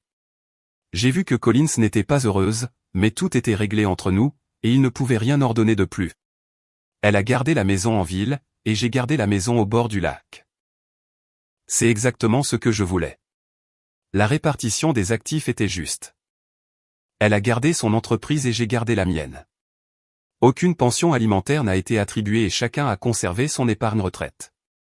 C'était l'affaire habituelle du divorce. Ennuyeux, fastidieux et agaçant. J'ai commencé à vendre mon entreprise, ce qui n'a pas pris longtemps. Et puis ma retraite a commencé. J'ai pêché, appris à faire du ski nautique et passé la majeure partie de l'été sur le bateau avec les filles. En octobre, quand il a fait plus frais, j'étais prêt pour quelque chose de nouveau. J'ai demandé un visa pour devenir résident du Mexique. Je pouvais rester 180 jours en tant que touriste, et je pensais que pendant ce temps, je trouverais ce que je voulais faire ensuite. J'ai hivernisé la maison, échangé mon Chevy contre un F350 diesel, acheté un camping-car de luxe Eagle Cap, attelé le bateau et me suis dirigé vers le sud. Le lac Balaikio, au Mexique, serait ma nouvelle maison pour les 180 prochains jours. Les 2 filles étaient un peu mécontentes de ma décision, mais elles s'y habitueraient. Après que je leur ai acheté à toutes les 2 des billets d'avion aller simple pour Guadalajara, leur promettant tout le temps de plage qu'elles voulaient, elles sont devenues un peu plus favorables. Pendant ma première semaine au Mexique, j'ai trouvé un terrain de 5 acres à environ 1 kilomètre du lac. Je l'ai acheté, j'ai fait installer les services publics, et à la fin du mois, j'étais officiellement un local. La deuxième fois que j'ai pêché dans le lac, j'ai attrapé une perche à grande bouche de 14 livres, et j'ai été accro à la pêche. En janvier, Sylvia est arrivée et je l'ai rencontrée à l'aéroport. Nous sommes allés à Puerto Vallarta où je lui ai donné le choix. Rester avec moi sur la plage ou rester dans un hôtel. Elle a choisi un hôtel et c'était un excellent endroit avec un service complet. Nous avons passé un moment merveilleux. Elle est restée 1 semaine et le dernier jour, alors que nous étions assis sur des transats à regarder l'océan, elle a demandé, « Tu ne vas pas revenir, n'est-ce pas ?» Je n'ai pas encore décidé, lui ai-je dit. Mais je suis enclin à rester. La seule chose qui pourrait me faire revenir, c'est vous les filles, et je vous enverrai un avion à tout moment. Je reviendrai aussi plusieurs fois par an pour vous voir. Et maman, demanda-t-elle, son sourcil se fronçant. J'ai froncé les sourcils. Est-ce qu'elle va bien? Probablement, dit Sylvia. Elle travaille surtout maintenant. Je sais qu'elle regrette tout. Comment le sais-tu, ai-je demandé. Eh bien, elle ne l'a pas dit directement, mais elle semble, je ne sais pas, déprimée. Elle n'est plus la personne énergique et joyeuse qu'elle était. Je pense qu'elle est triste. Je ne pense pas qu'elle ait apprécié la vie de célibataire autant qu'elle le pensait. Désolé d'entendre ça, ai-je dit. Mais si tu ne vois pas d'inconvénient, Sylvia, je préférerais ne plus parler d'elle. Elle a souri tristement et a pris ma main. Je comprends, dit-elle. Nous avons chassé les mauvaises vibrations et nous nous sommes éclatés cette nuit-là. Je l'ai raccompagnée à l'aéroport, et après de nombreux câlins et quelques larmes, elle s'est envolée, promettant de revenir bientôt. Beck est arrivé en février, et les choses se sont déroulées à peu près de la même manière qu'avant, sauf que cette fois, elle voulait rester dans le camping-car avec moi. Nous avons passé 3 jours à la plage et l'après-midi du 3e jour, elle a demandé « Où habites-tu vraiment, papa ?» Je lui ai répondu et elle a voulu y aller. Nous avons plié le camping-car et avons pris la route. Le trajet était long, mais nous avons fait un excellent voyage. Quand nous sommes arrivés, elle a vu la vue sur le lac, les 2 granges que j'avais construites et le terrain, et elle a tout aimé. Je n'arrive pas à croire que tu aies un si bel endroit, une jolie petite maison camion, et que tu y vives vraiment. Elle a dit, je suis chanceux. J'ai dit, la seule chose qui serait mieux, c'est que tu vives ici. Elle m'a regardé pensivement. Je n'imagine pas comment je gagnerais ma vie. J'aimerais utiliser mon diplôme. Sais-tu quel est mon diplôme? Je suis sûr que tu me l'as dit, mais je ne me souviens pas, j'ai dit, je sais juste que tu l'as. C'est l'agro-entreprise, a-t-elle dit. J'ai ri. Agriculture? Qu'est-ce que les machines ont à voir avec ça? Eh bien, a-t-elle dit, j'ai commencé à travailler sur des machines parce que je travaillais chez un concessionnaire d'équipements agricoles. Les moissonneuses revenaient sans cesse avec ces broches cassées, et j'ai eu l'idée de commencer à fabriquer des broches plus solides. C'est juste parti de là. Je ne savais pas, ai-je dit, impressionné. Eh bien, ce que je dis, c'est qu'il existe des moyens d'utiliser ton diplôme, dit-elle. Explique-moi ça, ai-je dit, curieux. Es-tu psychologue, demanda-t-elle. Que fais-tu principalement? J'écoute les problèmes des gens, ai-je dit. Les barmen font beaucoup des mêmes choses, a-t-elle dit, riant. Oui, c'est probablement vrai, ai-je convenu avec un petit rire. Elle a passé 2 semaines avec moi puis est rentrée chez elle. Elle m'a vraiment manqué pendant plusieurs semaines, mais ensuite je suis retourné à ma routine habituelle. 6 mois plus tard, elle m'a appelé. J'ai besoin d'une faveur, dit-elle. Si je peux, j'aiderai, ai-je répondu. Parlons-nous d'un gros prêt ou juste d'un manque d'argent? Un gros prêt. Elle a dit, puis-je demander à quoi cela te servirait, ai-je demandé. Ma curiosité a été piquée. Tu ne me fais pas confiance, a-t-elle demandé un peu sur la défensive. Non, je te fais confiance, ai-je dit. Je te donnerai autant que tu en as besoin.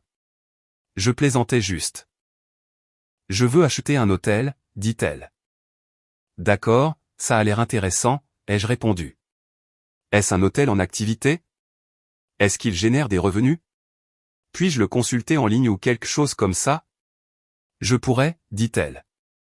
J'espérais que tu irais le voir. Où? C'est loin, ai-je demandé, confus. À environ 10 miles, dit-elle.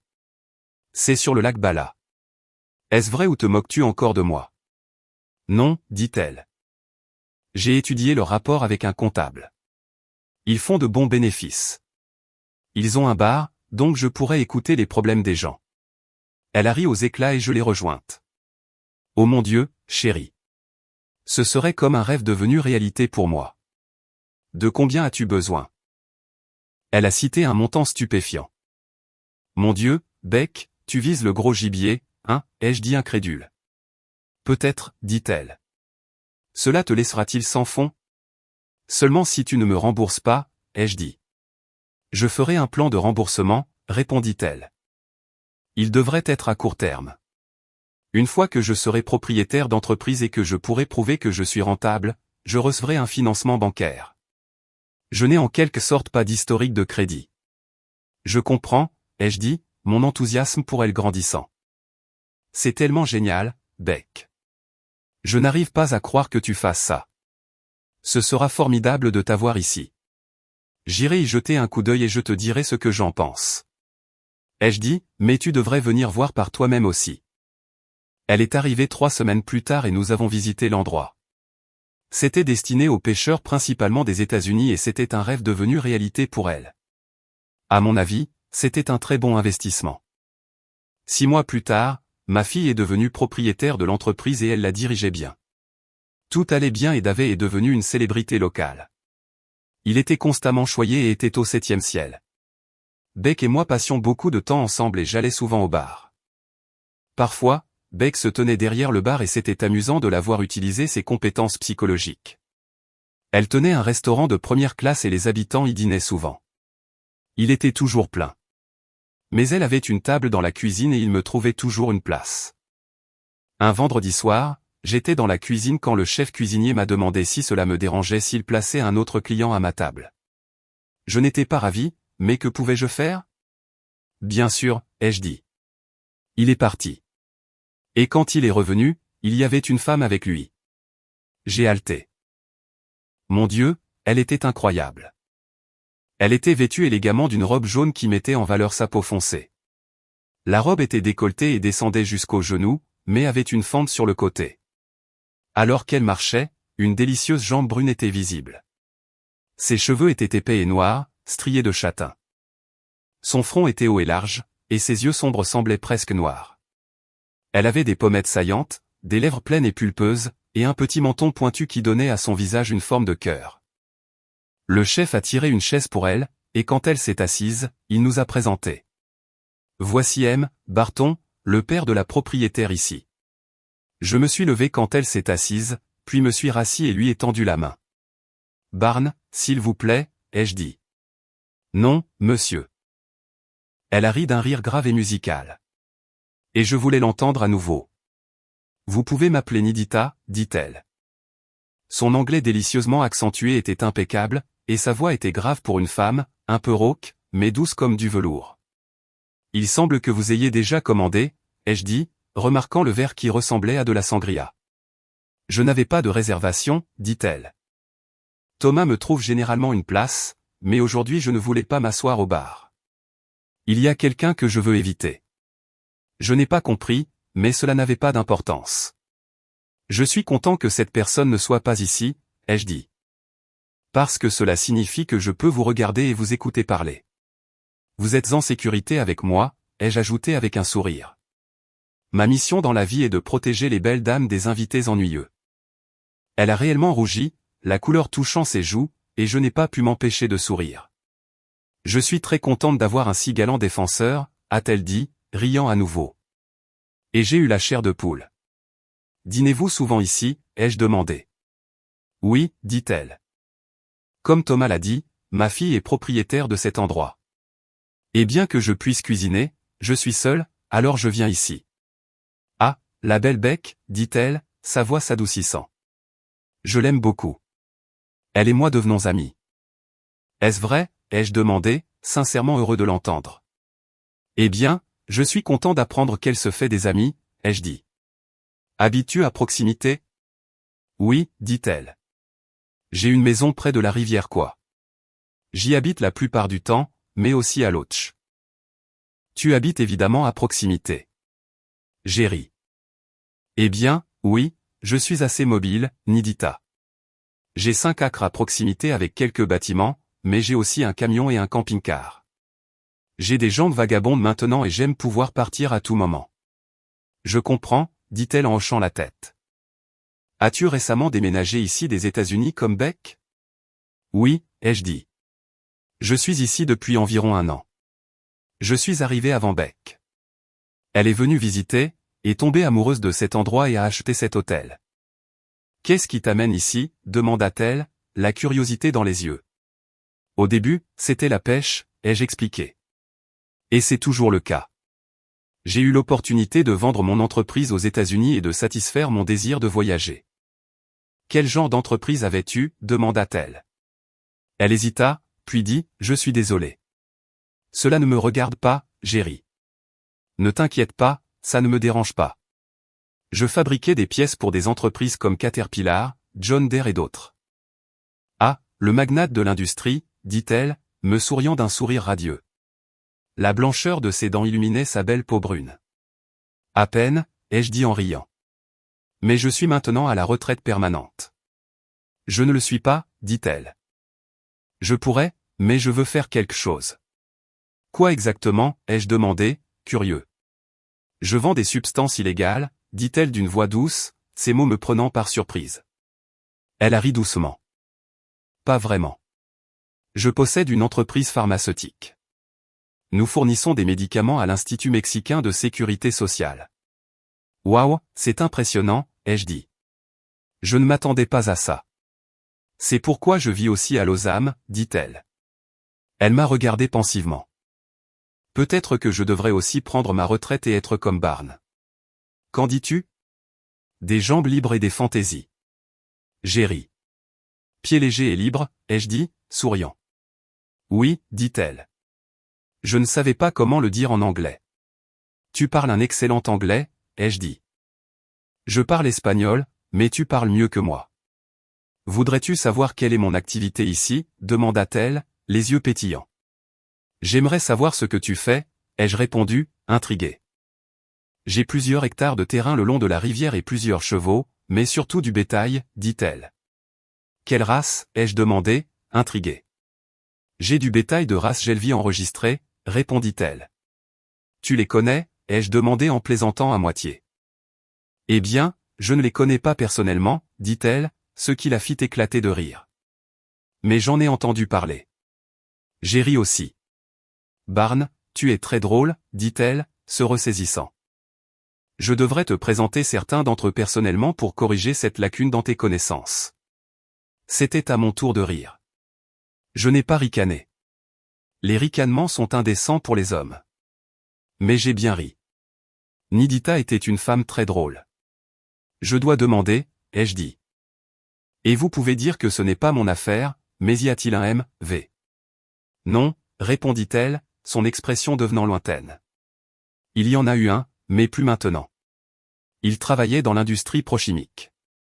Il y a eu une explosion et il a été touché. Oh mon Dieu, je suis tellement désolé, Nidita, ai-je dit, regrettant ma curiosité. Non, c'est acceptable, dit-elle après un instant. C'était il y a 11 ans.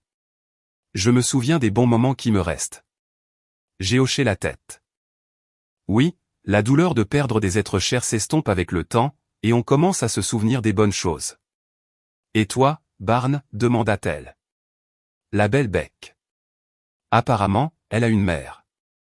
Oui, ai-je dit, une pointe de tristesse se glissant dans ma voix. Et j'ai une autre fille, Sylvia, qui a 3 ans de plus que Bec. J'ai sorti mon téléphone et je lui ai montré une photo de Sylvia. Oh, elle est très belle, dit Nidita en souriant. Est-ce qu'elle habite ici? Non, ai-je dit, elle habite aux États-Unis, à côté de sa mère. Ma femme et moi avons divorcé il y a presque 2 ans. Est-ce un sujet sensible pour toi, demanda-t-elle. Ça l'était, ai-je dit, mais ça devient plus facile avec le temps. Nous voulions des choses différentes. Elle voulait une relation ouverte, coucher avec d'autres personnes. Je ne suis pas comme ça. Je suis vraiment désolé d'entendre ça, dit Nita, son ton doux. Eh bien, c'est la vie, ai-je dit, faisant un sourire forcé. Écoute, Nidita, voudrais-tu sortir dîner avec moi? Peut-être le week-end prochain. J'adorerais, dit-elle. Mais elle a fait une pause. Mais pas le week-end prochain. Je dois partir pour l'Autriche après-demain et je ne reviendrai pas avant mardi prochain. Peut-être vendredi après ton retour, ai-je suggéré. Ça a l'air parfait, dit-elle, souriant. Puis-je avoir ton numéro? Je ferai une réservation et t'enverrai une heure. D'accord, dit-elle. Donne-moi ton téléphone. Elle a entré son numéro dans ma liste de contacts. Peut-être que quand tu viendras me chercher, je te présenterai quelques vaches. Elle a ricané à sa propre blague. Je l'ai raccompagnée à sa voiture. C'était une nouvelle BMW Z4, argentée et cool. J'ai fait le tour et j'ai admiré la voiture avant de lui ouvrir la porte. Elle m'a embrassé sur la joue et ça a fait l'effet d'un choc électrique. Tu as été un compagnon de dîner très charmant, Barnes, dit-elle. Merci de m'avoir laissé vous accompagner. Croyez-moi, le plaisir était tout à moi, ai-je dit, encore un peu essoufflé. Je ne sais pas comment j'attendrai jusqu'au dîner pour vous revoir. Vous avez mon numéro, dit-elle en souriant. Appelez-moi tard le soir. C'est mieux. Je vous appellerai certainement. J'ai promis, la regardant s'éloigner en voiture.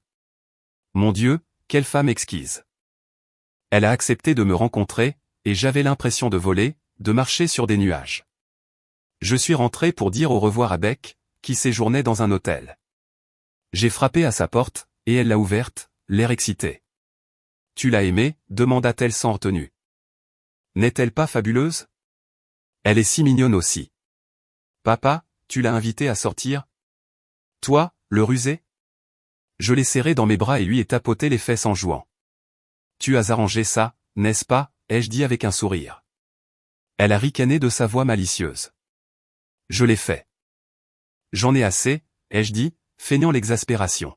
« Tu es une très mauvaise fille. »« Bien fait, » a-t-elle taquiné. « Mon Dieu, comment as-tu réussi à la persuader de faire ça ? » Elle m'aime, dit Beck avec un sourire malicieux. « Je lui ai parlé de toi et vous étiez faits l'un pour l'autre. »« Tu l'as invitée ?» ai-je demandé. « Je t'ai invité, » dit-elle. Elle part pour une semaine, mais vendredi, après son retour, elle a dit qu'elle irait dîner avec toi. Au fait, Beck a ajouté, tu devras organiser un autre moyen de transport qu'un camion. Tu peux prendre ma voiture, a-t-elle offert. Merci, Beck, ai-je dit. C'est bien pour un court moment, mais je devrais avoir le mien à terme.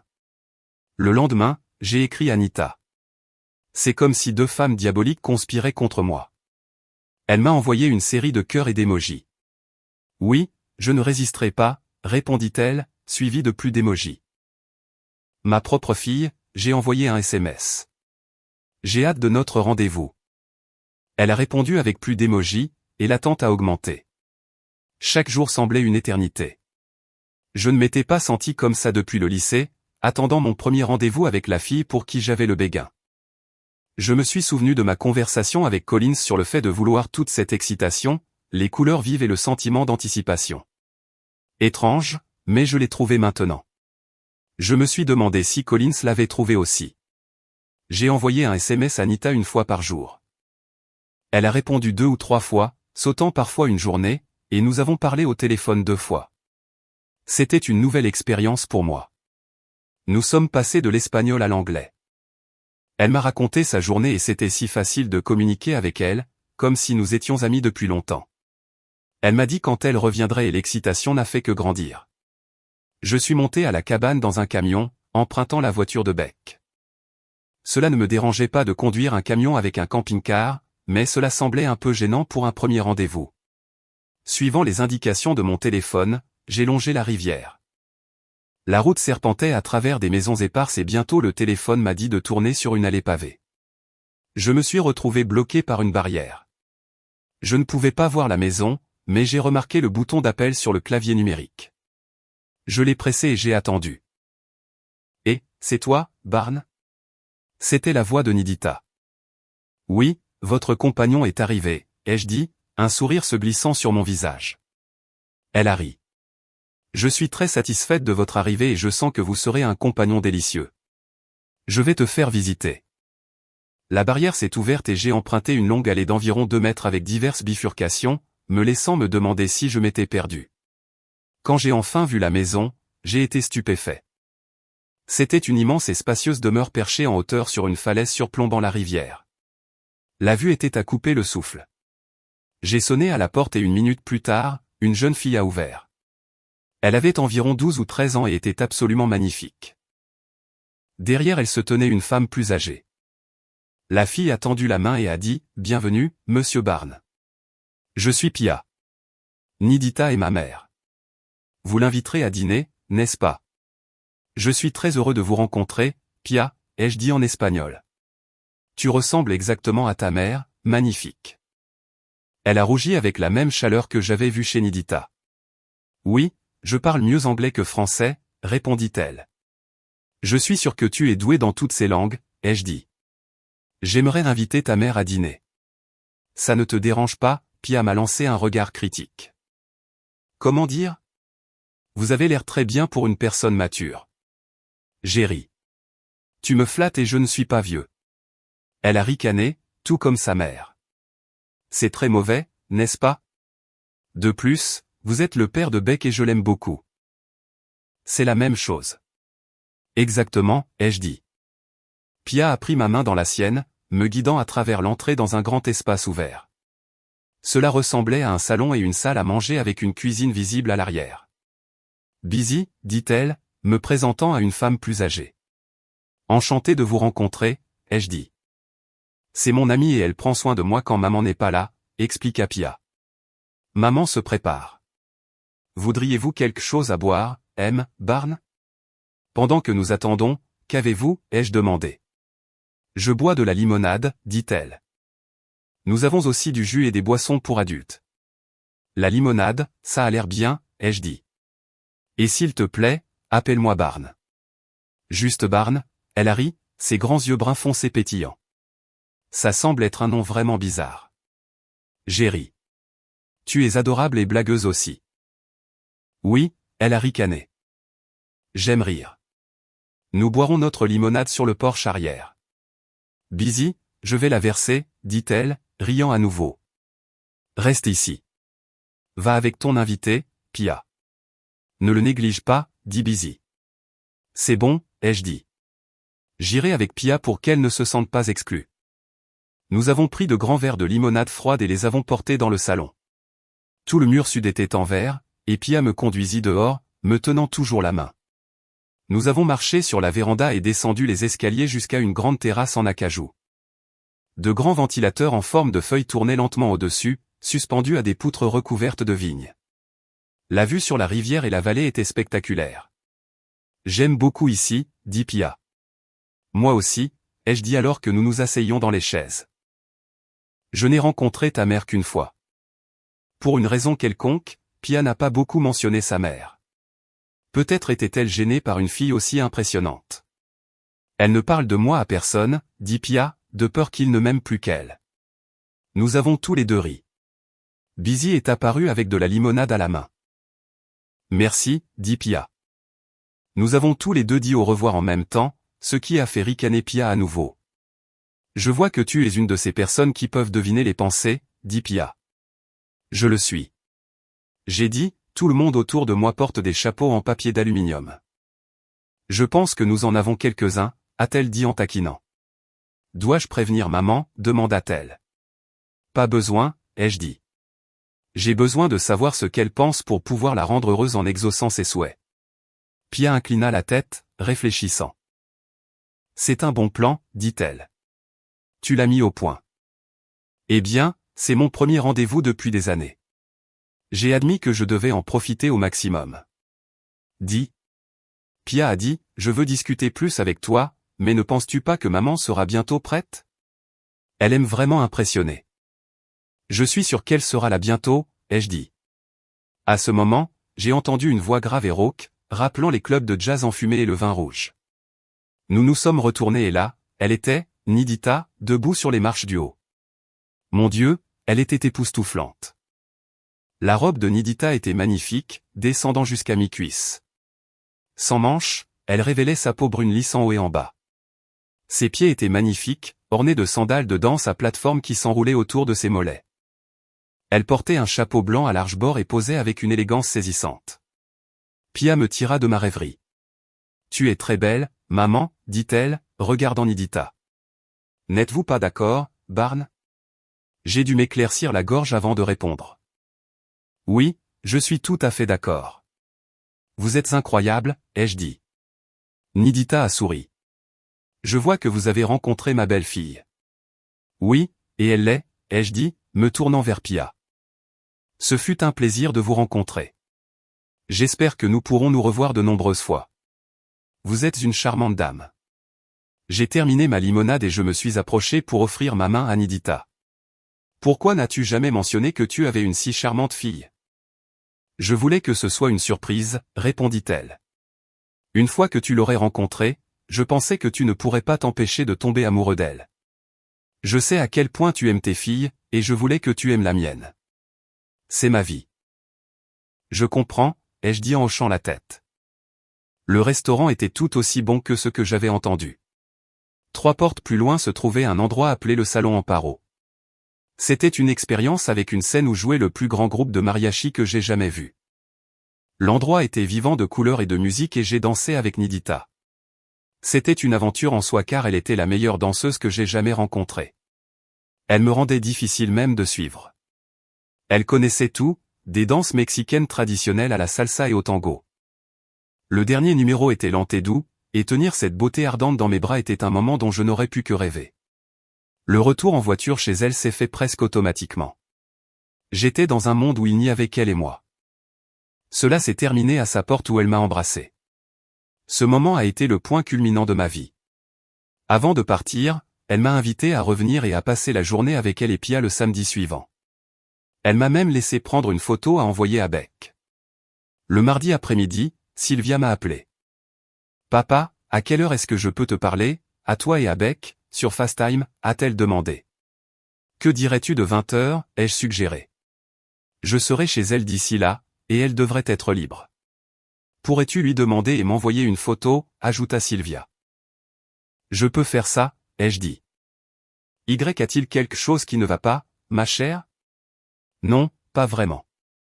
Il n'y a rien qui ne va pas. Tu n'as pas à t'inquiéter. J'ai juste besoin de vous parler. J'ai besoin de vous parler tout le temps. J'ai ri. Envoie-moi la photo. Je t'aime, ma puce. Je t'aime aussi, papa. Plus tard ce soir-là. Beck et moi étions assis dans son salon quand nous avons reçu la notification FaceTime. Après la conversation habituelle, Sylvia est passée au fait.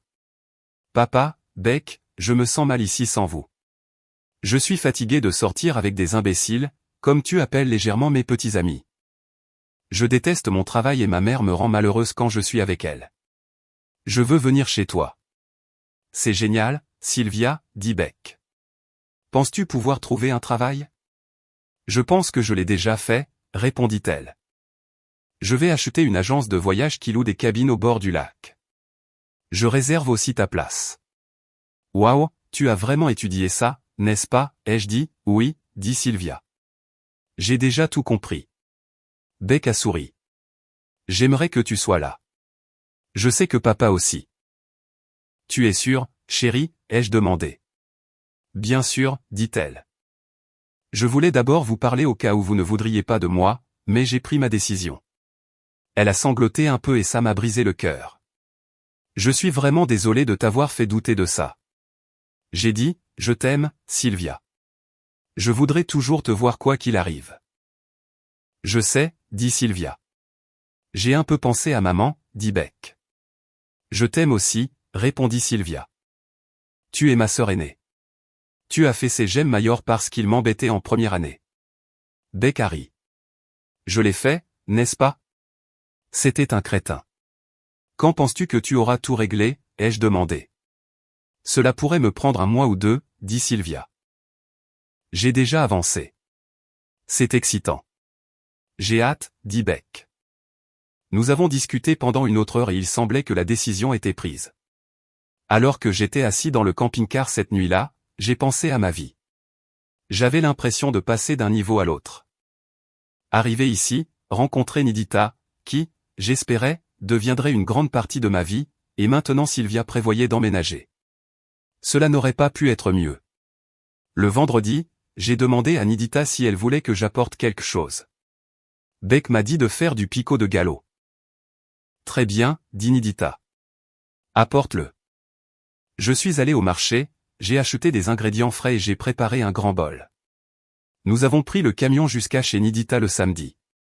Je me demandais ce qu'elle et Pia en penseraient. Elle ne vivait évidemment pas dans la pauvreté, et moi non plus. Ce n'était pas comme si je ne pouvais pas me permettre une maison, mais c'était mon choix, et je l'aimais. Pourtant, que penserait-elle ? Quand nous sommes arrivés, Pia a couru dehors pour nous accueillir. Pia s'est précipitée vers Beck dès qu'elle est sortie.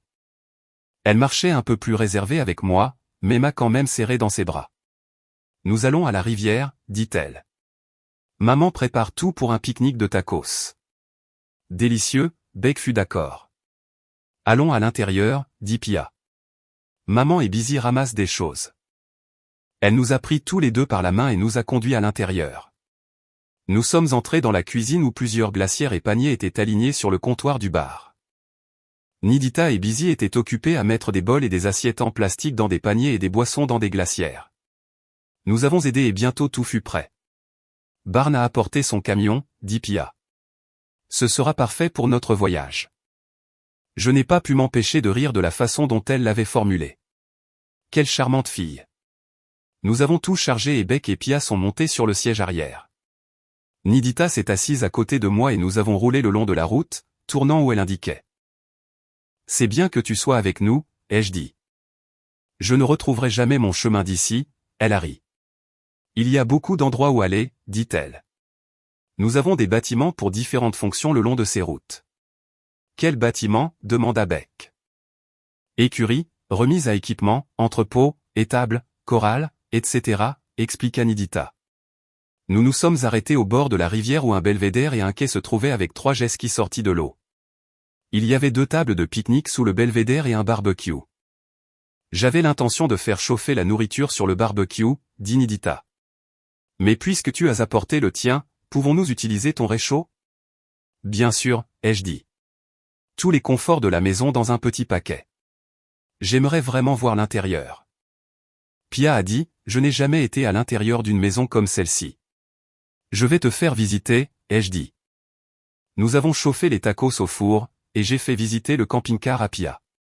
Elle s'est allongée sur mon lit, s'est assise sur toutes les chaises et a vérifié chaque appareil.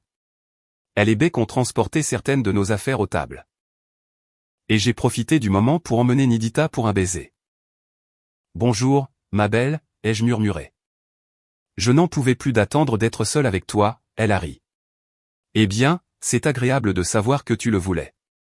Moi aussi, murmura-t-elle en retour. Beck et Pia sont revenus, et nous avons préparé notre déjeuner tardif. Tout le monde a complimenté mon picot de galop, et tout était délicieux. Nous nous sommes assis et avons discuté pendant environ 1 heure avant que Pia ne demande si nous voulions faire du jet ski. Les filles sont allées se changer en short et t-shirt. Pia est sortie la première et a discuté avec moi pendant que j'inspectais le système qui soulevait et abaissait les jet skis. Beck et Nidita nous ont rejoints et je suis allé me changer en maillot de bain. Quand je suis sorti, un jet ski était déjà dans l'eau et nous avons rapidement abaissé les 2 autres.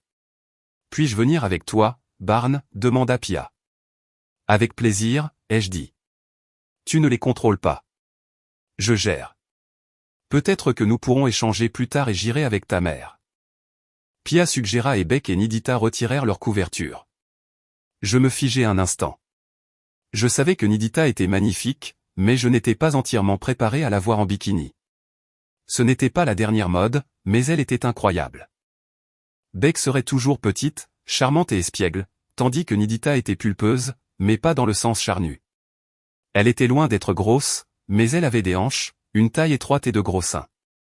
Elle remarqua mon regard et rougit, croisant les bras sur sa poitrine. Prête, demanda-t-elle. Nous étions prêts, et Pia monta sur le jet ski avec moi. J'ai remarqué que le jet ski qu'on m'avait donné avait 30 chevaux de plus et était plus long. Nous avons laissé Nidita nous guider, car je supposais qu'elle connaissait la rivière. Nous avons dû remonter le courant sur environ 5 miles.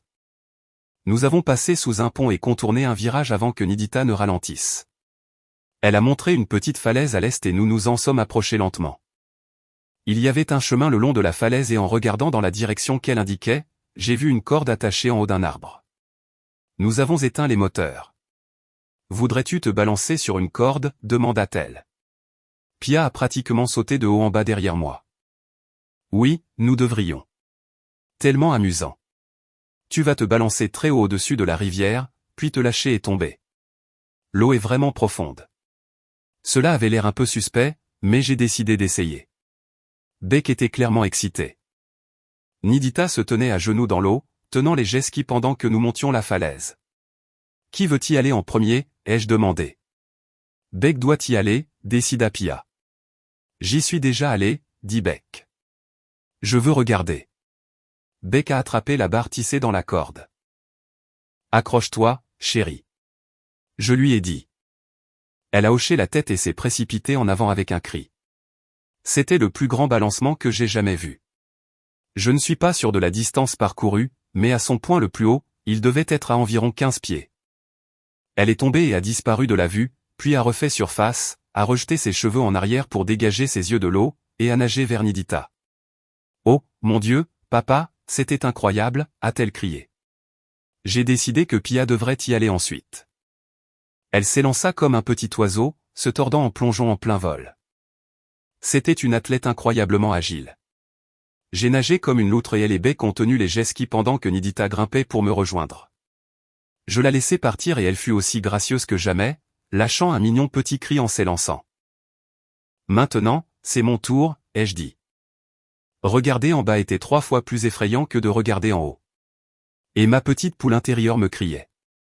Je ne pouvais pas laisser une fille de 12 ans me montrer comment être un lâche, alors je me suis poussé de la falaise.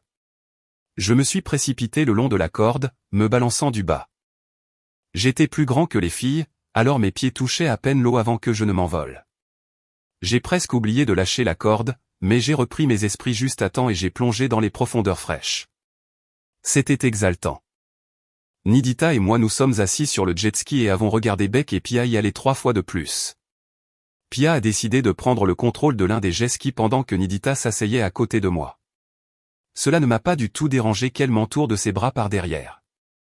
Nous sommes rentrés, avons sorti les jet skis de l'eau, et nous sommes assis au soleil, buvant des boissons fraîches, et profitant de la course. Alors que la soirée arrivait, nous nous sommes préparés et sommes rentrés à la maison. Nous les avons remerciés pour cette merveilleuse journée, et Beck et moi sommes rentrés. « Comment te sens-tu, papa » demanda-t-elle. « Assez bien. »« Un peu fatigué » ai-je répondu. « Quelque chose dans la combinaison du soleil et de l'eau te fatigue. »« Est-ce vrai ?» Elle a hoché la tête mais a ensuite dit « Ce n'est pas ce que je voulais dire. Je parle de Nidita et Pia. » J'ai soupiré. Eh bien, Pia est un peu terne. Il est impossible de ne pas l'aimer. Et Nita, j'ai des sentiments que je n'aurais jamais cru pouvoir ressurgir.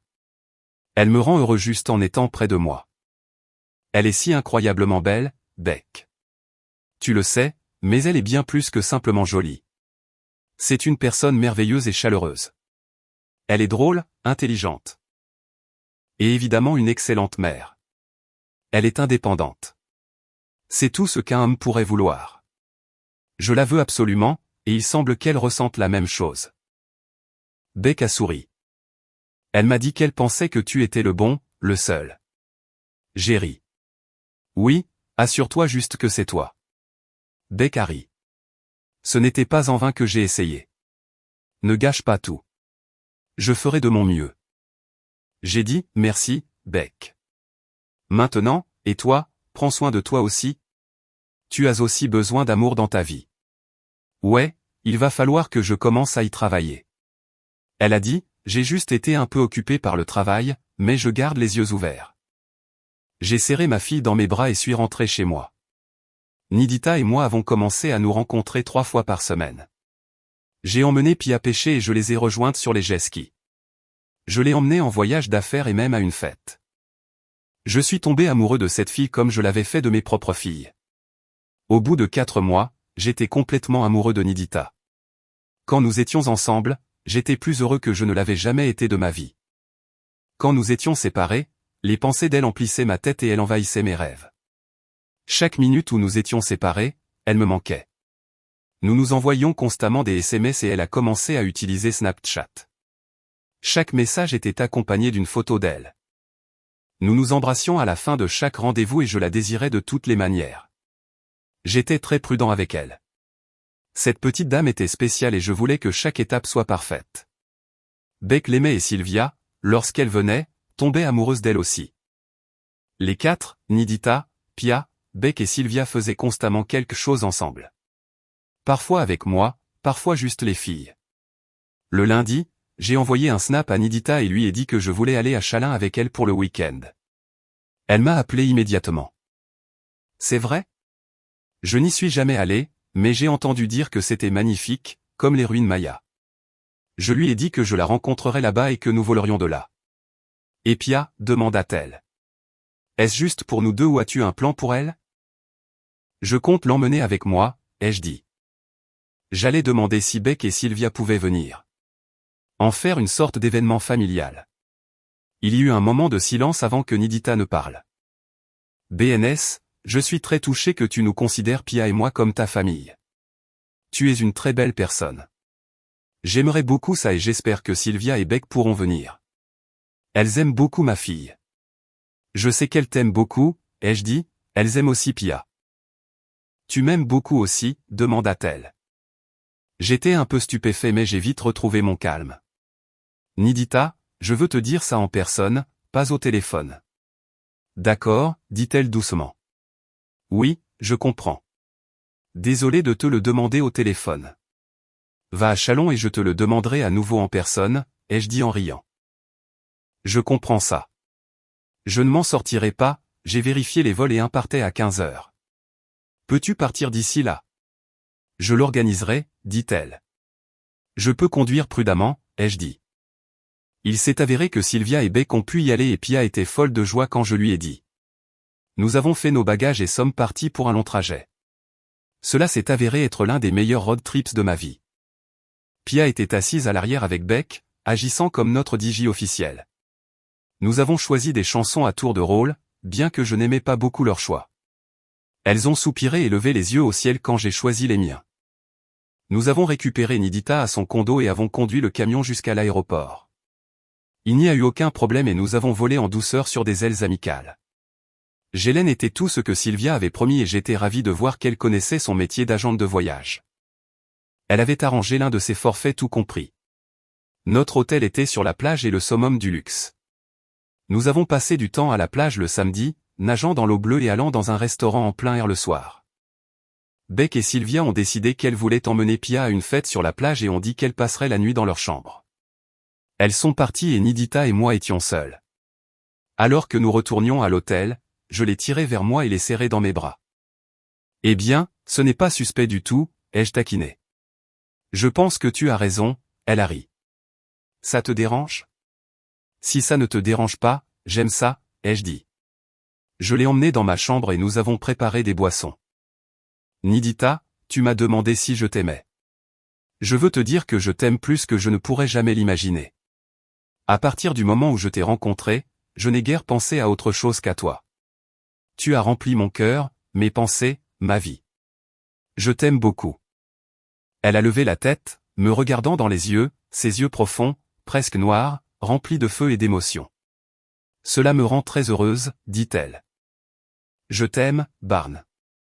Je ne savais pas si je pourrais jamais aimer à nouveau après la mort d'Amano. J'ai souffert si longtemps, mais maintenant je t'ai et tu as capturé mon cœur. J'ai senti les émotions me submerger et je l'ai embrassé à nouveau. Tu as mon cœur, dit-elle. Je veux te donner tout le reste aussi. Oh, mon Dieu. Nidita, ai-je dit, depuis la première fois que je t'ai vue, je voulais ça. Tu es la femme la plus magnifique, mignonne et sensuelle que j'ai jamais rencontrée. Je ne voulais pas te faire peur. Je n'ai pas peur, dit-elle. La seule chose terrible serait que tu ne m'aimes pas, que tu ne me veuilles pas. Suis-je folle? J'ai souri. Je serais fou si je ne t'aimais pas et ne te voulais pas. Mon Dieu, Nidita, ne doute jamais de ça. Tu es la femme la plus désirable que j'ai jamais vue. Je n'arrive pas à croire qu'il n'y ait pas des milliers d'hommes qui se tiennent à tes portes, essayant de trouver un moyen de t'approcher chaque jour. Elle a ri. Je n'ai pas besoin de milliers d'hommes. Justin. Nous avons fait l'amour. Le lendemain matin, je me suis réveillé à quelqu'un qui frappait à la porte. Reviens avec un mandat, ai-je crié, encore à moitié endormi. Des rires de femmes ont résonné du couloir. Papa, laisse-nous entrer. C'était Beck. J'ai rapidement enfilé une robe de chambre et Nidita s'est couverte d'une couverture. Les trois filles se sont précipitées, poussant un chariot plein de petits déjeuners devant elles. Elles ont laissé le chariot et Beck et Sylvia se sont précipités vers le lit, se jetant sur Nidita, riant et parlant comme des folles. Je me suis assis sur une chaise et Pia est venue s'asseoir sur mes genoux, ses bras autour de mon cou, ses cheveux noirs ondulés au-dessus de nous. Tu l'aimes, n'est-ce pas, demanda-t-elle.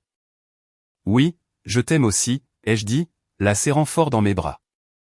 Je t'aime, dit-elle. Je savais que tu nous aimais. Maman t'aime, lui ai-je demandé. Et elle m'a dit, je veux être ta fille, comme Beck et Sylvia. Des larmes de bonheur et d'amour coulaient sur mes joues comme une rivière. Et je la serrais fort. Je suis honoré que tu me traites de cette façon, ai-je dit. Je ferai de mon mieux pour être tout ce que tu veux que je sois. Épouseras-tu maman, demanda-t-elle. Pour que nous puissions être une vraie famille. J'ai regardé Nidita et les filles, toutes me regardant avec attente. Tu sais, il n'y a rien que je veuille plus au monde. J'ai dit, mais je pense que je devrais en parler à ta mère. Juste nous deux. Je ne suis pas prêt pour le moment. Je me suis penché et j'ai chuchoté à Pia. Je n'ai pas de bague. Elle a souri. Ah, je comprends.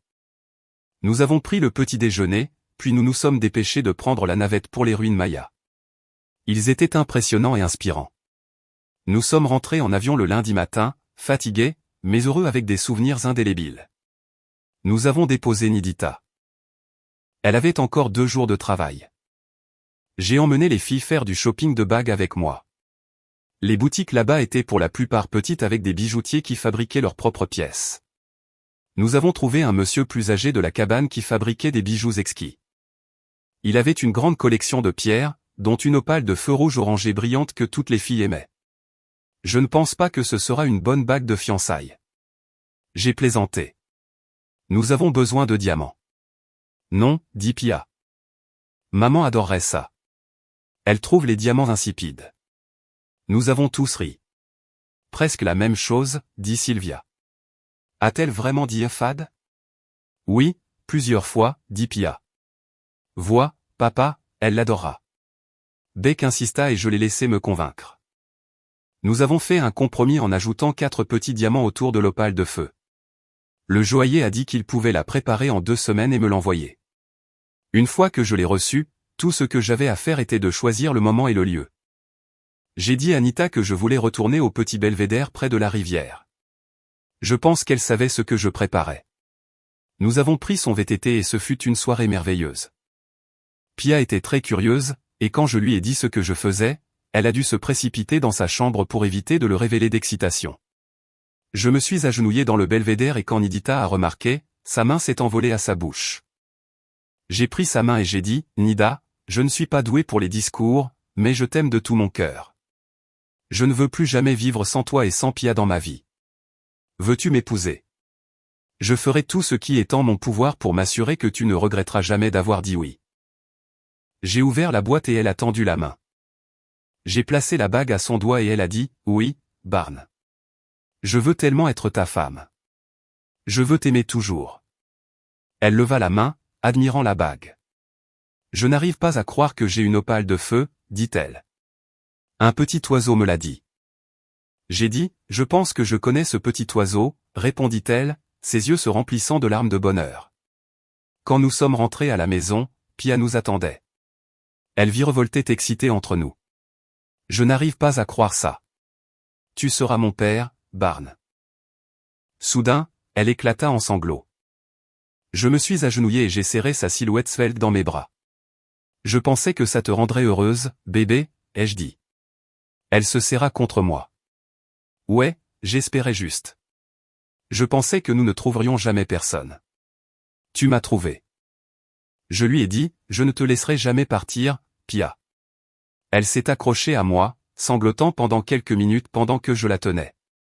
Puis elle s'est retournée et s'est éloignée. C'est tellement cool, dit-elle. J'ai ri, j'ai dit, tu passes trop de temps avec Beck. Tu commences à lui ressembler. Elle a ricané. Elle m'apprend beaucoup de bons mots. Nous avons fixé la date du mariage au 5 décembre. Et j'étais l'homme le plus heureux du monde quand Nidita est descendue l'allée dans sa robe dorée. Elle a dit qu'elle avait déjà porté du blanc et que comme c'était quelque chose de nouveau, elle brisait la tradition. J'ai emménagé avec elle, mais elle a insisté pour que nous gardions le camping-car. Nous pourrions vouloir faire de longues vacances, dit-elle. D'accord, nous l'utiliserons. J'ai promis. Je l'ai retiré du camion et l'ai placé sur des supports. Nous avons utilisé le camion autour de la maison, et c'était beaucoup plus pratique sans le camping-car. Je ne me souviens pas avoir jamais été plus heureux. Le seul accroc est survenu lorsque Sylvia est venue me voir la 2e année de notre mariage et m'a dit qu'elle avait besoin de parler. Nous nous sommes assis sur la terrasse et elle a rassemblé son courage. Maman veut venir nous rendre visite, dit-elle. J'ai soupiré. Eh bien, je pensais que cela arriverait tôt ou tard. Quand vient-elle? Elle veut venir pour Noël, dit-elle. Sylvia, que veux-tu? Ai-je demandé. Elle hésita avant de répondre. Je voulais passer Noël ici avec toi. Je sais que Beck restera ici et j'allais rester aussi. Maintenant, je devrais passer au moins une partie du temps avec ma mère. Beck ne sera pas là, donc je devrais être seul avec elle. Je l'aime toujours. Papa, je suis désolé si cela te déçoit, mais je me souviens de qui elle était, de tout ce qu'elle a fait pour moi et de ce que nous avons fait ensemble. Je l'ai tirée vers moi et l'ai serrée dans mes bras. Je sais que tu le fais. Je ne suis pas déçu du tout.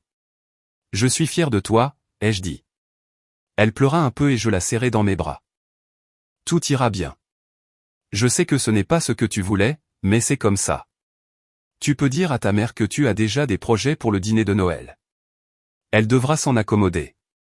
C'est sa faute, pas la tienne. C'est difficile, dit-elle. Je devrais gérer ça. Je voulais juste que tu saches. Et si elle veut te parler ou te voir? Laisse-moi parler à Nidita, ai-je dit. Elle est plus intelligente que moi. Voyons ce qu'elle dit. Sylvia a passé le reste de la journée avec nous et nous avons dîné ensemble avant qu'elle ne parte. Nidita était à Los Maquet pour 2 jours de plus et j'ai soulevé la question à son retour. Nous nous sommes assis sur le canapé à regarder le feu dans la cheminée. Je lui ai parlé de la visite de Sylvia et de la nouvelle. Elle a regardé le feu en silence pendant plusieurs minutes. Que penses-tu de la rencontrer, Barn? Demanda-t-elle. Je me suis posé cette question. Je suppose que c'était inévitable. C'est la mère des filles, et je suppose que tôt ou tard elle voudrait les voir. Je n'ai pas vraiment de sentiments pour elle, Nidita. Je ne pense pas à elle. Je l'ai aimée pendant de nombreuses années. Nous avons eu de nombreux bons moments, mais ils ont tous été en quelque sorte éclipsés par la façon dont cela s'est terminé. Elle s'est blottie contre mon côté et a posé sa joue sur ma main. Je veux la rencontrer, Barn, dit Nidita. Pour savoir ce qu'elle est vraiment. C'est vrai, ai-je demandé un peu hésitant. Oui, répondit-elle. Elle a fait partie de ta vie pendant de nombreuses années. Elle a fait partie de la vie de Sylvia et Beck. J'aimerais la rencontrer en personne. Cela m'a rendu nerveux. Nidita était une personne indépendante et elle me rendait souvent nerveux par sa confiance et sa détermination, mais je savais qu'elle agissait toujours avec un but et je la respectais pour cela. Quand Collins est arrivé, elle est restée au Beck's Lodge, donc j'ai vu moins les filles que d'habitude. Je supposais qu'il passait du temps avec elle. Nidita a rencontré Collins et s'il y a eu des accrochages, ils n'ont pas été mentionnés. J'ai demandé à Nidita ce qu'elle en pensait. Je l'aime bien, a-t-elle dit. C'est vrai, ai-je demandé à nouveau, voulant comprendre. Oui, répondit Nidita. Je pense qu'elle a beaucoup changé. Sylvia et Beck sont d'accord. Elle est devenue plus introspective, plus réfléchie. Elle a été très gentille avec moi. Eh bien, c'est une bonne chose, n'est-ce pas, ai-je demandé. Je pense que oui, dit-elle. Nous parlions de toi. Mon Dieu, j'espère que tu n'écoutais pas, j'ai plaisanté. Elle a ri. Bien sûr que j'écoutais. Je voulais en savoir plus sur toi. Elle n'a rien dit de mal sur toi, seulement de bonnes choses. J'ai reniflé. Je ne compterai pas là-dessus. Elle a souri. Eh bien, elle n'a certainement pas admiré ton inflexibilité. Je vois. J'ai dit, eh bien, apparemment ça n'a pas fait de mal. Tu es toujours là avec moi. Pas de mal, dit-elle. Je t'adore, Barn.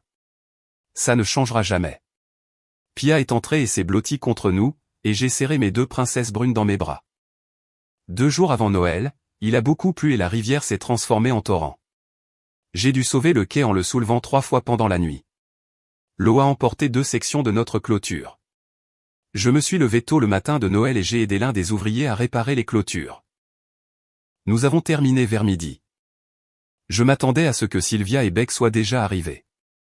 Nous avions prévu d'ouvrir les cadeaux après le déjeuner et les paquets s'empilaient déjà sous le sapin. Je suis rentré à la maison, j'ai pris une douche et je me suis changé. Quand j'ai été prêt, je suis allé chercher les filles, mais elles étaient introuvables, même si la voiture de Sylvia était là. J'ai préparé une carafe de punch au rhum et une carafe de cidre épicé, je les ai mises sur le chauffe-plat et j'ai bu un verre de punch au rhum. La boisson de Noël parfaite, pensais-je. J'ai entendu des voix dehors et la porte s'est ouverte. Pia est entrée en courant et a pris place à côté de moi. Davey est entré, s'est allongé à nos pieds, a soupiré de plaisir et s'est endormi, ronflant son approbation. Ça sent bon, dit Pia. Qu'est-ce que c'est? C'est du punch au rhum, ai-je répondu. Puis-je essayer, demanda-t-elle. Je lui ai donné un avant-goût et elle a fait une jolie petite grimace. Elle a dit, ça sent bien mieux que ça ne goûte. J'ai ri. C'est un goût acquis, ma chère. J'ai aussi fait du cidre épicé. Prends une tasse. Elle a pris la tasse et Bec est entrée. Elle a également mentionné l'odeur, mais a semblé aimer le punch au rhum. Sylvia est entrée derrière elle. Et puis j'ai été surpris quand Nidita est entrée bras dessous avec Collins. Elles ont toutes deux remarqué mon regard et Nidita s'est rapidement approchée de moi. Ne sois pas en colère, Barn. Collins n'avait nulle part où aller. Personne ne devrait être seul à Noël, alors je l'ai appelé et invité. Je n'étais pas complètement en colère, mais je n'étais pas heureux non plus. Nidita m'a pris et m'a conduit à Collins. Collins veut te parler, dit-elle. Emmène-la au bureau, ai-je dit. J'ai conduit Collins au comptoir et lui ai offert du cidre ou du punch. Elle a pris une tasse de cidre chaud et nous sommes allés au bureau. Nidita, Pia et moi avions des chaises et je me suis assis dans la mienne pendant que Collins prenait la place de Nidita.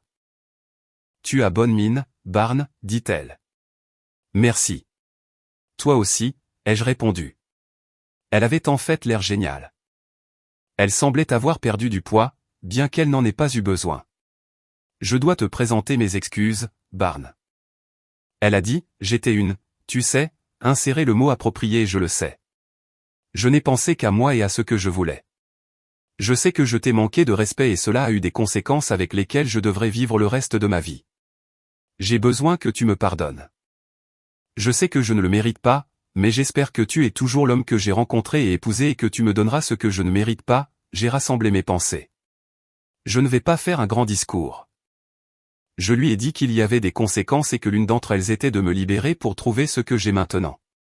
J'étais détruit, aigri et blessé, mais plus maintenant. Je sais que je l'étais, dit-elle. Et je suis tellement désolé d'avoir causé cette douleur. J'ai pris une profonde inspiration, sirotant mon punch. Je te pardonne. Tu as rencontré Nidita et Pia. Cette petite fille m'est chère. Collins, Sylvia et Beck l'aiment. Et c'est leur petite sœur. Elles aiment aussi Nidita. Et elle est devenue une sorte de grande sœur pour elles. Tu seras toujours leur mère, Collins. Et tu peux toujours venir ici. Nidita a hoché la tête. C'est bon, Collins. Les filles disent que tu as changé. J'espère que tu vivras heureuse. Et si tu peux l'accepter, je penserai à toi. Bien. Pouvons-nous être amis? Nous verrons, ai-je dit, ne commence pas tes bêtises. Elle a ri. Non, je ne le ferai pas. Tu es sur tes pieds, Barn. Je cherche toujours les miens. Nidita a frappé à la porte. Nous sommes prêts pour le dîner, dit-elle. Nous nous sommes assis à une grande table. Pia a fait une prière et l'air était rempli de rire et de bruit de voix joyeuses. J'ai regardé à travers la table Nidita, qui m'a souri et m'a fait un clin d'œil. Pia donnait des morceaux de nourriture à Davey, qu'il adorait comme un hôtel. Mes filles continuaient à parler et Collins était animé, semblant apprécier la compagnie. On aurait dit que ce serait un bon Noël. Merci de votre visionnage. À la prochaine fois. Point. Si vous avez apprécié, abonnez-vous à JK raconte une histoire pour plus de récits.